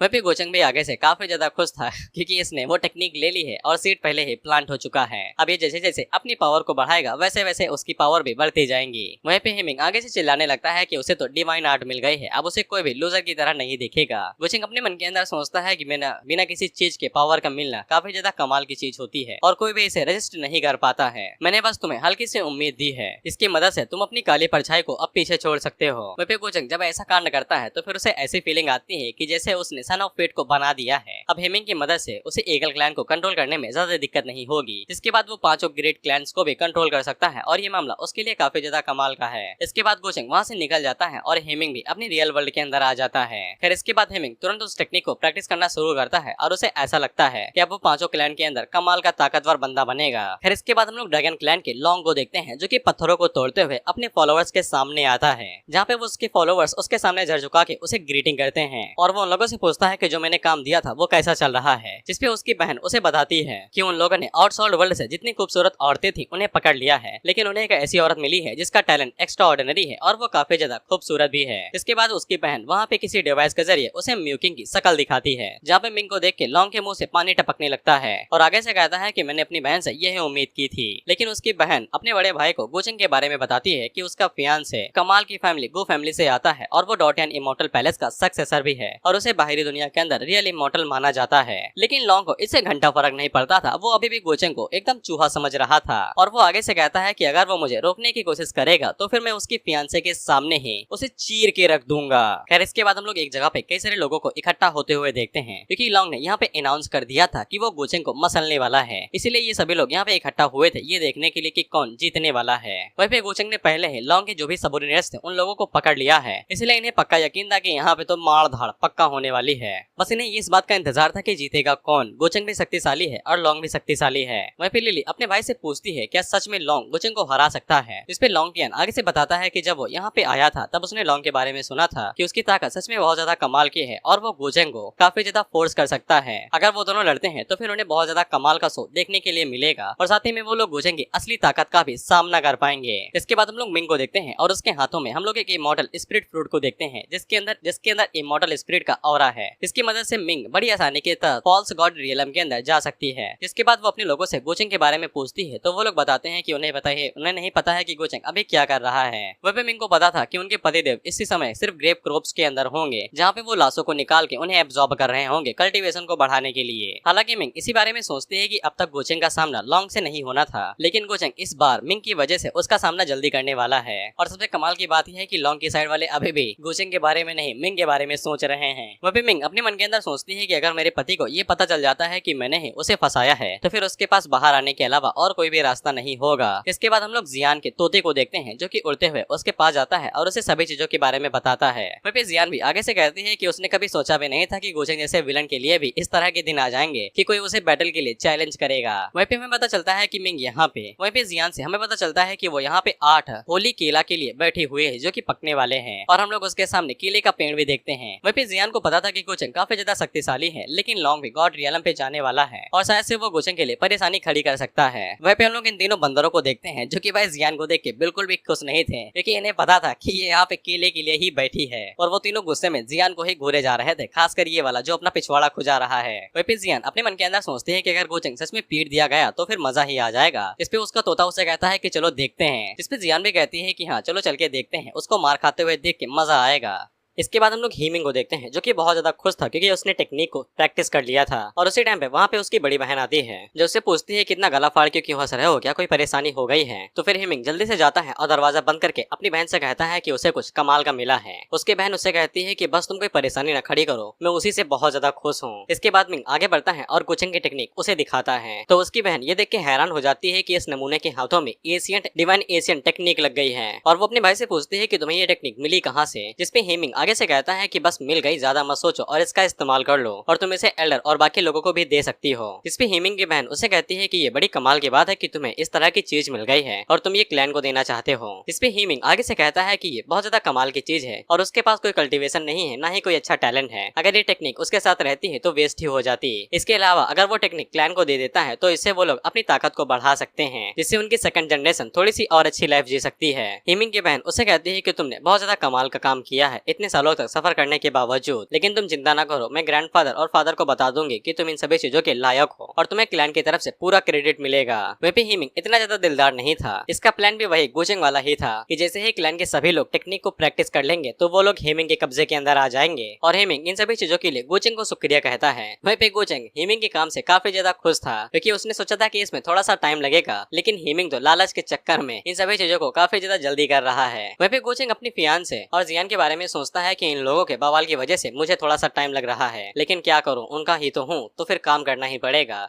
और उसी के पीछे हम लोग लॉन्ग की बहन को देखते हैं जिसे टॉर्चर किया जा रहा था। खैर इसके बाद गोचेंग के साथ ही उसे बताते हैं कि उन लोगों को न्यूज मिली है कि लॉन्ग टेन वहाँ पे आ चुका है और उसके साथ 7 लोग हैं, जिनमें से ज्यादातर गॉड फॉल्स रियलम पे हैं और कुछ किंग रियलम पे हैं। वहीं पे गोचेंग लॉन्ग को देखते अपने मन के अंदर यही सोचता है कि कितने बेवकूफ लोग हैं, खुद ही इतना जल्दी मरना चाहते हैं। मुझे तो लगा था कि थोड़ा सा टाइम लगेगा, लेकिन ऐसा लगता है कि वो मरना चाहता है तो फिर मुझे उसकी मदद ही करनी पड़ेगी। वहीं पे लॉन्ग की बहन का एटीट्यूड अभी भी थोड़ा सा बदला नहीं था और वो गोचेंग से कहती है कि तुम्हें मेरे भाई से डर के रहना चाहिए, वो तुम्हारी चमड़ी उधेल सकता है। और रही बात तुम्हारी बीवी की, तो गोचेंग उसी टाइम पे लॉ की पावर का इस्तेमाल करते हुए उसके मुंह के ऊपर खींच के कंटाप मारता है, जिससे उसका मुंह जमीन में जा घुसता है। गोचेंग उससे कहता है कि तुम्हारी किस्मत अच्छी है कि तुमने मिंग को उस टाइम पे ज्यादा परेशान नहीं किया, नहीं तो तुम्हारे पास यहाँ तक जिंदा रहने का भी समय नहीं होता और प्लस में तुम अपने रिकार्नेशन साइकिल से बाहर ही निकल जाती। वहीं पे उसकी बहन दोबारा खड़ी होती है और गोचेंग से कहती है कि तुम्हारी हिम्मत कैसे हुई मुझे इस तरह से ह्यूमिलिएट करने की। इस पे गोचेंग उसे कहता है कि मुंह बंद रखो, तो उसका मुंह अपने आप ही बंद हो जाता है और वो हैरान हो जाती है कि गोचेंग लॉ ऑफ ऑर्डर का भी इस्तेमाल कर सकता है। वहीं पे गोचेंग अपने लोगों से कहता है कि जाओ और जाके पूरे इलाके में ये खबर फैला दो कि लॉन्ग टेंग की बहन मेरे हाथों के पीछे दबी हुई है और अगर वो नहीं चाहता है कि उसकी बहन मारी जाए तो वो अपनी तशरीफ यहाँ पे लेके आए। फिर इसके बाद हम कुछ लोगों को देखते हैं जिन्हें पता चलता है कि गोचेंग ने लॉन्ग को चैलेंज कर दिया है, तो वो भागते हुए उस तरफ जाने लगते हैं चेक करने के लिए कि कैसे चैलेंज किया गया है। जिसके बाद हम लोग देखते हैं कि लॉन्ग के बाकी लोग गोचेंग के लोगों के साथ वहाँ पे लड़ाई कर रहे थे और अभी तक गोचेंग यहाँ पे नहीं आया हुआ था। साथ ही में वहाँ के साइड के जो लोग थे वो उन लोगों की बेइज्जती करते हुए कहते हैं कि मैंने तो सुना था कि बाहर के लोग ताकतवर होते हैं, लेकिन ये तो बिल्कुल भी ताकतवर नहीं है। वहीं पे गोचंग अभी तक नहीं आया था, तो फिर ये जो अंदर वाले लोग थे इन्हें ऐसा लग रहा था कि गोचंग हार चुका है, अब उसकी डर के मारे फट रही है। वहीं पे हमें इन लोगों से पता चलता है कि अंदर के जो लोग हैं इनका रियलम सेम है, लेकिन इसके बावजूद फिजिकल स्ट्रेंथ की वजह से इनके पास एडवांटेज रहता है। जिसके बाद वहाँ पे लॉन्ग एंट्री मारता है और उसके आने से ही वहाँ का ऑरा पूरी तरीके से चेंज हो जाता है। वहीं पे लैंगडन अपने लोगों को शांत कर देता है और उनसे कहता है कि बिल्कुल भी गुस्सा मत दिखाना, उसकी ability peak of false god पे है। वहीं पे जियान भी गोचेंग को इधर उधर ढूंढते हुए सोचती है कि वो अभी तक आया क्यों नहीं, कहाँ पे रह गया। वहीं पे लॉन्ग उन लोगों से कहता है कि अगर गोचेंग यहाँ पे नहीं आता है तो फिर उसके पास और कोई चॉइस नहीं है और वो अपना गुस्सा उन लोगों के ऊपर निकालेगा, आदमियों को मार देगा और औरतों को गुलाम बना लेगा। उसी टाइम पे वहाँ पे मिंग आ जाती है जो कि सीधा लॉन्ग से कहती है कितने कमीने हो। वहीं पे लॉन्ग मिंग को देख के लट्टू हो जाता है और उसे कहता है अगर मैं गोचेंग को मार देता हूँ तो फिर तुम्हें मेरा फॉलोवर बनना पड़ेगा। जिसपे मिंग आगे से कहती है ये ले। इसके बाद वो अपनी सीक्रेट टेक्निक का इस्तेमाल करते हुए वहाँ पे टाइटिक ब्लेजिंग शॉट का इस्तेमाल करती है और लॉन्ग की तरफ सामने की तरफ एक शॉट जाती है, लेकिन लॉन्ग के ऊपर इसका कोई असर नहीं होता है और वो एक हाथ मार के उस शॉट को तोड़ देता है। वहीं पे वो लोग लॉन्ग की स्ट्रेंथ को देख के काफी ज्यादा हैरान हो जाते हैं और कहते हैं कि शायद से गोचेंग को परेशानी होने वाली है। लेकिन लैंग टियान को गोचेंग के ऊपर भरोसा था क्योंकि मिंग की कल्टीवेशन अभी इतनी तक हाई नहीं हुई है और लॉन्ग उसका अपोनेंट है भी नहीं। वहीं पे लॉन्ग अपनी एनर्जी का इस्तेमाल करते हुए सामने की तरफ एक ड्रैगन को भेजता है और वो ड्रैगन सीधा जाके मिंग से टकराता है और वहाँ पे तगड़ा धमाका होता है। लेकिन मिंग आगे से अपनी टेक्निक का इस्तेमाल करते हुए अटैक को डॉज कर लेती है और उसे कहती है कि तुम्हें ऐसा क्यों लगता है कि गोचेंग तुम्हारे चैलेंज करने के लिए भी काबिल नहीं है। वहीं पे वो सभी लोग हैरान हो जाते हैं कि मिंग ने इतनी आसानी के साथ अटैक को डॉज कर लिया। वहीं पे लॉन्ग में मिंग की स्ट्रेंथ को देख के काफी ज्यादा हैरान हो गया था। जिसके बाद मिंग उन सभी फूलों को इस्तेमाल करती है जो अभी उसके पास थे और वो उनको किसी तीर की तरह लॉन्ग की तरफ फेंक के मारती है और जब वो सीधा लॉन्ग से टकराते हैं तो फिर उसके ऊपर स्क्रैच पड़ जाता है और साथ ही में वो फूल किसी बॉम्ब की तरह थे जो नीचे गिरने के बाद धमाका करते हैं। लेकिन कॉन्ग के ऊपर इसका कोई असर नहीं होता है और वो दोबारा मिंग के ऊपर अटैक करने के लिए डायरेक्ट आगे बढ़ता है। लॉन्ग सबसे पहले मिंग के ऊपर फोकस पंच मारता है तो सामने की तरफ एक जोरदार फोर्स आ जाती है जो उसके शील्ड को तोड़ के रख देती है। इसके बाद कॉन्ग मिंग की शील्ड के ऊपर अटैक करते हुए उसे पूरी तरीके से तोड़ देता है, जिससे मिंग भी काफी ज्यादा हैरान हो जाती है कि कॉन्ग के पास इतनी ज्यादा कमाल की फिजिकल स्ट्रेंथ है। वहीं पे कॉन्ग हमला करते हुए कहता है कि वो सबसे पहले मिंग के हाथ पैरों को तोड़ देगा, फिर देखेगा कि वो कैसे मना करती है। वहीं पे जियान भी अपने वेपन को बाहर निकाल लेती है, लेकिन उससे पहले ही वहाँ पे गोचेंग आ जाता है जो कि सीधा उड़ते हुए कॉन्ग के मुंह के ऊपर फ्लाइंग किक दे मारता है, जिससे वो उड़ते हुए दूर जाके गिरता है। और वो कॉन्ग से कहता है कि जब मैंने तुमसे कहा कि तुम मेरे पास आओगे तो फिर तुम मेरे पास क्यों नहीं आए और यहाँ पे आके फालतू की हरकतें करने लगे, तुम एक नंबर की बेवकूफ हो। वहीं पे जिसके बाद गोचेंग मिंग की तरफ देखता है तो फिर उसे समझ में आ जाता है कि आगे क्या करना है और वो आगे से दिखावा करते हुए मिंग से पूछता है तुम्हें चोट तो नहीं लगी, जिसपे मिंग पीछे की तरफ देखती है और उसे समझ में आ जाता है कि ये नाटक कर रहा है और वो आगे से चमी होते हुए कहती है कि वो बिल्कुल ठीक है और उसकी मदद करने के लिए शुक्रिया। इसे सभी लोग कहते हैं कि वाओ कितना लविंग कपल है। इसके बाद वहाँ पे लॉन्ग फिर से आता है तो फिर उसके ऊपर पॉइंट थे। इसे गोचेंग को समझ में आ जाता है कि ये भी सन ऑफ फेट है। इसके बाद लॉन्ग गोचेंग से कहता है कि मेरे लोगों को छोड़ दो तो फिर मैं तुम्हारी बॉडी को अधूरा नहीं रखूंगा। वहीं पे सिस्टम गोचेंग से पूछता है बताओ भैया किसको मारना चाहोगे, तुम्हारे पास दो ऑप्शन है, या तो लॉन्ग टैंग को मार दो या फिर उसे अपना गुलाम बना लो। और मैंने तुम्हें बताया ही था कि अगर औरत होती तो ये पक्का दूसरा ऑप्शन चूज करता, लेकिन लड़कों के लिए भाई के पास कोई भी सिंपैथी नहीं है और वो डायरेक्ट फर्स्ट ऑप्शन चूज कर लेता है लॉन्ग टैंग को मारने का। फिर इसके बाद गोचेंग लॉन्ग के लिए वहाँ पे एक तोहफा लेके आता है जो कि उसके लोग होते हैं और गोचेंग के लोग उन तीनों की गर्दनों के ऊपर एक एक शॉट रख लेते हैं, जिससे लॉन्ग को काफी ज्यादा गुस्सा आता है और वो तेजी के साथ उन्हें बचाने के लिए आगे बढ़ता है। लेकिन गोचेंग उसे कहता है क्या मैंने कहा कि तुम हिल सकते हो। इसके बाद वो अपनी एबिलिटी का यूज करता है और लॉन्ग को वहाँ से टेलीपोर्ट करके पीछे फेंक देता है और हमें पता चलता है कि गोचेंग की ये फैमिली की फेमस टेक्निक है जिसका नाम है कॉस्मिक स्लीव, जिसकी मदद से गोचेंग किसी को भी इधर उधर फेंक सकता है। खैर इसके बाद लॉन्ग की आंखों के सामने ही उसके प्यारे लोगों की बलि चढ़ा दी जाती है और उनकी गर्दनें काट के उन्हें मार दिया जाता है। वहीं पे गोचेंग की साइड वाले लोग कहते हैं कि हमने कभी सोचा भी नहीं था कि बदरगो इतने ज्यादा बेरहम होंगे, उसने किसी को भी हल्की सी दया नहीं दिखाई। वहीं पे लॉन्ग को इससे काफी ज्यादा गुस्सा आता है और वो अपनी एनर्जी को रिलीज करते हुए गोचेंग के ऊपर अटैक करने के लिए आगे बढ़ता है। लेकिन गोचेंग दोबारा अपनी पावर्स को रिलीज करते हुए कहता है क्या तुम मुझे छू भी सकते हो। और जब लॉन्ग गोचेंग के ऊपर पंच मारने के लिए आगे बढ़ रहा था तभी गोचेंग की स्पिरिचुअल बॉडी वहाँ पे आती है जो कि लॉन्ग के मुंह के ऊपर एक जोरदार घूंसा मारती है, जिससे वो पीछे जा गिरता है। सॉरी, ये गोचेंग की स्पिरिचुअल बॉडी नहीं है, ये जियान की दोइस्ट बोन है और जियान इससे काफी ज्यादा हैरान होती है। इसके बाद दोइस्ट बोन का बना हुआ हाथ लॉन्ग के छक्के छुड़ा देता है और उसे आटे की तरह गूंदने लगता है। वहीं पे मिंग भी अपने मन के अंदर सोचती है कि इसकी कल्टीवेशन कुछ ज्यादा ही बढ़ती जा रही है। लेकिन लॉन्ग इस बार गोचेंग के हाथ को पकड़ लेता है और उसे पीछे की तरफ फेंकने लगता है और उसे कहता है क्या तुम्हें सच में लगता है कि तुम इस धर्माकाया के साथ मुझे हरा सकते हो जो असल में एक ट्रू ड्रैगन है। गोचंग उससे कहता है कि तुम्हारे पास बस हल्का सा ब्लड है और वो किसी काम का नहीं है। इसके बाद गोचंग थोड़ा सा और जोर लगाता है तो वो जमीन के अंदर धंसने लगता है। सभी लोग गोचंग की स्ट्रेंथ देख के हैरान हो जाते हैं कि ये कितना ज्यादा शक्तिशाली है। वहीं पे गोचंग लॉन्ग से कहता है कोई आखिरी शब्द मारने से पहले, लेकिन लॉन्ग आगे से कहता है क्या तुम्हें सच में लगता है कि तुम मुझे मार सकते हो। इस पे गोचंग वहाँ पे दोइस्ट बोन की मदद से एक दूसरा हाथ बनाता है और उससे कहता है कि तुम्हारा टैलेंट बहुत ज्यादा कमाल का था, लेकिन ये तुम्हारी किस्मत खराब है कि तुम इस एरा के अंदर पैदा हो गए। लेकिन अचानक से ही वो जगह हिलने लगती है क्योंकि हम लोग देखते हैं कि लॉन्ग इस क्रिटिकल मूवमेंट पे ब्रेक थ्रू करने वाला था, जो कि बेशक सन ऑफ फिट होने की वजह से हो रहा था। और लॉन्ग की साइड के जो भी लोग थे वो काफी ज्यादा खुश हो जाते हैं। वहीं पे लॉन्ग की बॉडी पहले से ज्यादा शक्तिशाली हो जाता है और वो गोचंग से कहता है कि अब तो किस्मत भी मेरे साथ है। इस पे गोचंग उसे कहता है कि तुम अभी भी नहीं समझे हो दोस्त। इसके बाद वो दोबारा वहाँ पे 2-3 हाथ निकालता है और लॉन्ग के ऊपर दे मारता है, लेकिन इसका भी कोई फायदा नहीं होता है और लॉन्ग का ऑरा और ज्यादा रिलीज होने लगता है, जो कि ट्रू ड्रैगन का ऑरा था। इसके बाद लॉन्ग भी धीरे धीरे करके ड्रैगन के अंदर ट्रांसफॉर्म होने लगता है और वो गोचंग के हाथों को पीछे खींचते हुए कहता है कि उसका कल्टीवेशन लेवल उससे ज्यादा है, वो उसे कभी भी जीत नहीं सकता है। गोचंग उसे कहता है कि अभी भी भ्रम में हो। इसके बाद वहाँ पे 3-4 हाथ और आते हैं जो कि उसके ऊपर मार के उसे पीछे फेंक देते हैं और इसके बाद जब लॉन्ग अपने सामने देखता है तो फिर उसे असली धर्मकाया दिखाई देता है। इसके 6 हाथ थे और लॉन्ग गोचंग से कहता है कि भले ही उसका धर्मकाया शक्तिशाली है, लेकिन वो कभी भी उसे हरा नहीं पाएगा। गोचंग उसे कहता है कि इसीलिए मैंने कहा कि तुम कभी भी हमारे बीच में असली गायब को देख ही नहीं सकते हो। जिसके बाद गोचंग वहाँ पे इमॉर्टल एंडलेस टेक्निक का इस्तेमाल करता है, वो भी धर्मकाया के साथ मिला के, जिससे वहाँ पे धर्मकाया की ब्लेसिंग भी मिल जाती है और गॉड किलिंग ऑर्डर निकलता है। और इसी के साथ हम लोग देखते हैं कि वहाँ पे कई सारी स्वॉर्ड्स आती हैं जो कि जंजीरों से बंधी हुई थी और बेशक धर्मकाया के साथ मिलने की वजह से इनकी टेक्निक और पावर और ज्यादा बढ़ गई थी। वहीं पे लॉन्ग को समझ में आ जाता है कि गोचंग यहाँ पे रूल्स की पावर का इस्तेमाल कर सकता है और वो तुरंत वहाँ से बच के भागने लगता है, गोचंग को मॉन्स्टर कहते हुए।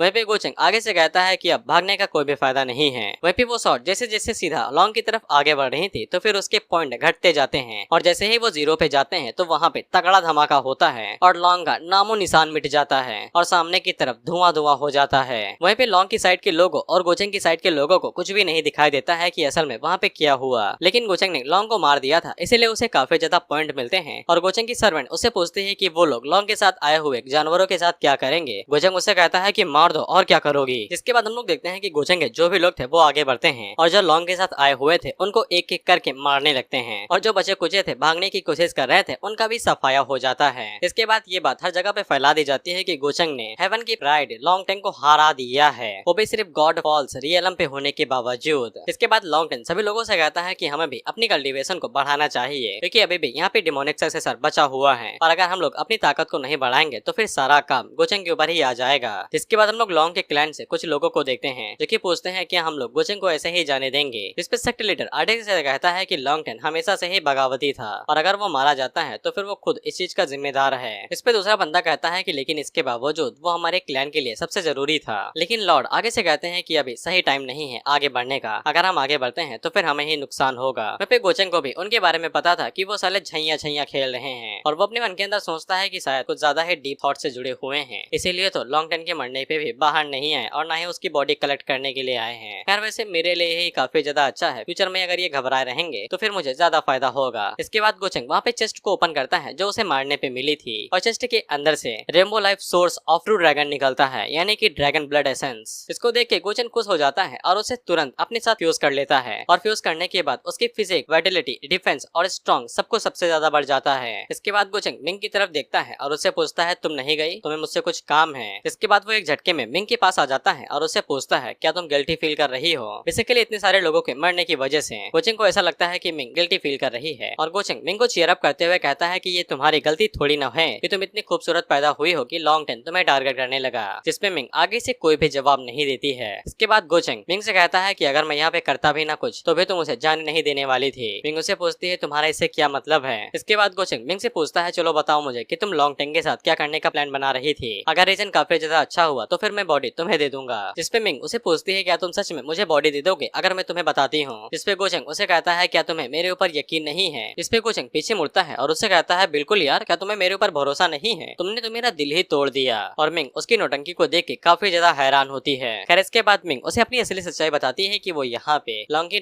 टेंग की बॉडी से ट्रू ड्रैगन ब्लड को बाहर निकालने के लिए आया था, जो कि मिंग के लिए काफी ज्यादा कमाल की चीज है। इसे गोचंग को याद आता है कि उसने अभी तो ट्रू ड्रैगन ब्लड एसेंस को एब्जॉर्ब कर लिया है और गोचंग के पसीने छूटने लगते हैं क्योंकि अब वो अपनी बातों से मुकरने वाला था। और मिंग मिंग गोचेंग से कहती है कि अरे चेहरा तो देखो तुम्हारा, जैसे ही तुम्हें पता चला कि बॉडी के अंदर कुछ काम का है तो फिर तुम्हारी हरकतें बदलने लगी। इसके बाद वो पीछे मुड़ जाती है और वहाँ से जाते हुए कहती है कि वैसे भी मुझे ज्यादा उम्मीद नहीं थी। इसके बाद गोचेंग अपने दिमाग के घोड़े दौड़ाता है तो फिर उसे पता चलता है कि वो ड्रैगन ब्लड तो चेस्ट से बाहर निकला था, उसने बॉडी से निकाला ही नहीं है, इसीलिए उस ड्रॉप को अभी बॉडी के अंदर ही होना चाहिए। इसके बाद गोचेंग मिंग के पास दोबारा जाता है और उसे कहता है कि पहली बार तुमने उसकी इनहेरिटेंस के पीछे थी, इसके बाद तुम उसे मार के उसके ड्रैगन ब्लड को भी बाहर निकालना चाहती थी, तुम्हें हो जो इन सभी चीजों का इस्तेमाल कर रही हो और इल्जाम मेरे ऊपर लगा रही हो कि मैं लालची बन रहा हूँ। और गोचेंग मिंग से कहता है कि तुम कब से इतनी ज्यादा चालाक और मतलबी लड़की बन गई। इस पे मिंग उसे पीछे धकेल देती है और उसे कहती है कि इससे तुम्हारा कोई भी लेना देना नहीं है। जिसके बाद वो गोचेंग को घूर के देखने लगती है, वो भी गुस्से में। गोचेंग उसे कहता है कि अगर तुम्हें उसकी बॉडी चाहिए तो फिर मैं तुम्हें दे सकता हूँ, लेकिन इसके बदले में तुम मुझे एक बार हस्बैंड कह के बुलाना पड़ेगा। जिसपे मिंग आगे से साफ कर देती है कि बिल्कुल भी नहीं, और ये चीज तुम्हारे सपने में होगी। जिसपे गोचेंग उसे कहता है कि तुम्हें रेनबो ट्रू ब्लड नहीं चाहिए क्या, ये काफी ज्यादा रेयर चीज होती है, और अगर तुम्हें ऐसा नहीं लगता है कि तुम ये कर नहीं पाओगी तो फिर शायद से मुझे उसे बाहर निकाल लेना चाहिए और मेरा मन भी बदल सकता है। जिसपे मिंग को अपने घुटने टेकने ही पड़ते हैं और वो गोचेंग को हस्बैंड कहती है, लेकिन धीरे से। जिसपे गोचेंग उसे कहता है कि मुझे कुछ सुनाई नहीं दिया, दोबारा बोलोगी? तो फिर मिंग उसके कानों में चिल्लाते हुए कहती है कि हस्बैंड हस्बैंड। इसके बाद उसे साइड में करती है और कहती है कि वो बॉडी मेरी हुई, अब यहाँ से दफा हो जाओ। इसके बाद मिंग जब उस बॉडी को देखती है तो फिर उसे पता चलता है कि बॉडी वन पीस के अंदर है, और वो अपने मन के अंदर सोचती है कि उसने किस तरह की टेक्निक का इस्तेमाल किया कि ये पूरी बॉडी अभी तक सही सलामत है। क्या ये शुरुआत से ही ये बॉडी मुझे देने की प्लानिंग कर रहा था? वो भी मिंग गोचेंग से पूछते हैं कि उसके पास तो डिमोनिक मॉजिक है, जिसकी मदद से वो स्क्रॉप्स को डिवोवर कर सकता है और अपनी स्ट्रेंथ को बढ़ा सकता है, तो गोचेंग बॉडी को अपने पास क्यों नहीं रख लेता है? इस पे गोचेंग आगे से कहता है कि तुम मुझे बहुत ज्यादा पसंद हो और तुम्हारा पति होने के नाते मैं ये तुम्हें दे सकता हूँ, लेकिन तुमने मेरे बारे में सोचा, ये मेरा दिल छू लिया। जिस पे मिंग आगे से कुछ भी नहीं कहती है। वह फिर गोचेंग अपने मन के अंदर सोचता है कि मैंने ये तुम्हें पहले ही दे दिया है, लेकिन तुम फिर भी मेरे बारे में सोच रही हो, काफी ज्यादा बेवकूफ बट क्यूट हो। लेकिन गोचेंग इसे एक चीज पता चल जाती है कि अगर वो इसी तरीके से डेवलप करने देता है, यहाँ तक कि अगर मिंग गोचेंग की कल्टीवेशन को सरपास भी कर जाए तो भी उसे नहीं लगता है कि मिंग कभी भी अपना ड्रैगर बाहर निकाल के गोचेंग के ऊपर अटैक भी कर पाएगी। और वो उस बारे में सोचते हुए जब मिंग ने अपना ड्रैगर बाहर निकाला था, कहता है कि एक इंसान जो कि अपनी मर्जी से ही अपने वेपन को नीचे छोड़ दे वो क्या ही बदला लेगा। यानी कि उस टाइम पे गोचेंग ने वेपन को नहीं छीना था, मिंग ने खुद ही छोड़ दिया था। और गोचेंग को यकीन हो जाता है कि अभी तक वो जो भी चीजें करते आ रहा है इसे मिंग के ऊपर काफी अच्छा इम्पैक्ट पड़ रहा है और मिंग उसके लिए काफी ज्यादा अच्छी बनती जा रही है। और गोचेंग में मिंग को काफी ज्यादा पसंद करता है। और गोचेंग जाते हुए मिंग से कहता है कि एक अच्छी जगह ढूंढ लेना जहाँ पे तुम उसकी बॉडी को रिफाइन कर सकोगी, मैं यहाँ से जा रहा हूँ। वहीं पे मिंग भी काफी ज्यादा हैरान होती है कि गोचेंग उसको इतनी ज्यादा कीमती चीज कैसे दे सकता है। पिछली लाइफ के दौरान तो असली वाले गोचेंग ने मिंग को चॉकलेट देने से मना कर दिया था, और मिंग को सच में ऐसा लगने लगता है कि गोचेंग डिमोनिक हार्ट की वजह से उसके ऊपर हमला किया था और बदल गया था। वहीं पे गोचेंग को पहले से ही पता था कि मिंग के हाथों में लॉन्ग की बॉडी है, इसीलिए यहाँ पे कुछ एशियंट इमॉर्टल नेटिव्स हो सकते हैं जो कि उससे छीनने की कोशिश करते हैं। इसलिए गोचेंग उसके लिए इन सभी ट्रबल को यहीं पे सॉल्व कर देता है और वो अपनी पावर्स को रिलीज करते हुए एक लड़की की तरफ देखता है, और वो लड़की गोचेंग की पावर को महसूस करते ही घबरा जाती है और वहाँ से तुरंत भाग निकलती है। और गोचेंग अपने मन के अंदर सोचता है क्योंकि मैं काफी ज्यादा अच्छा हस्बैंड हूँ तो इतना तो कर ही सकता हूँ। और इसी के साथ ये एपिसोड यहीं पे खत्म होता है।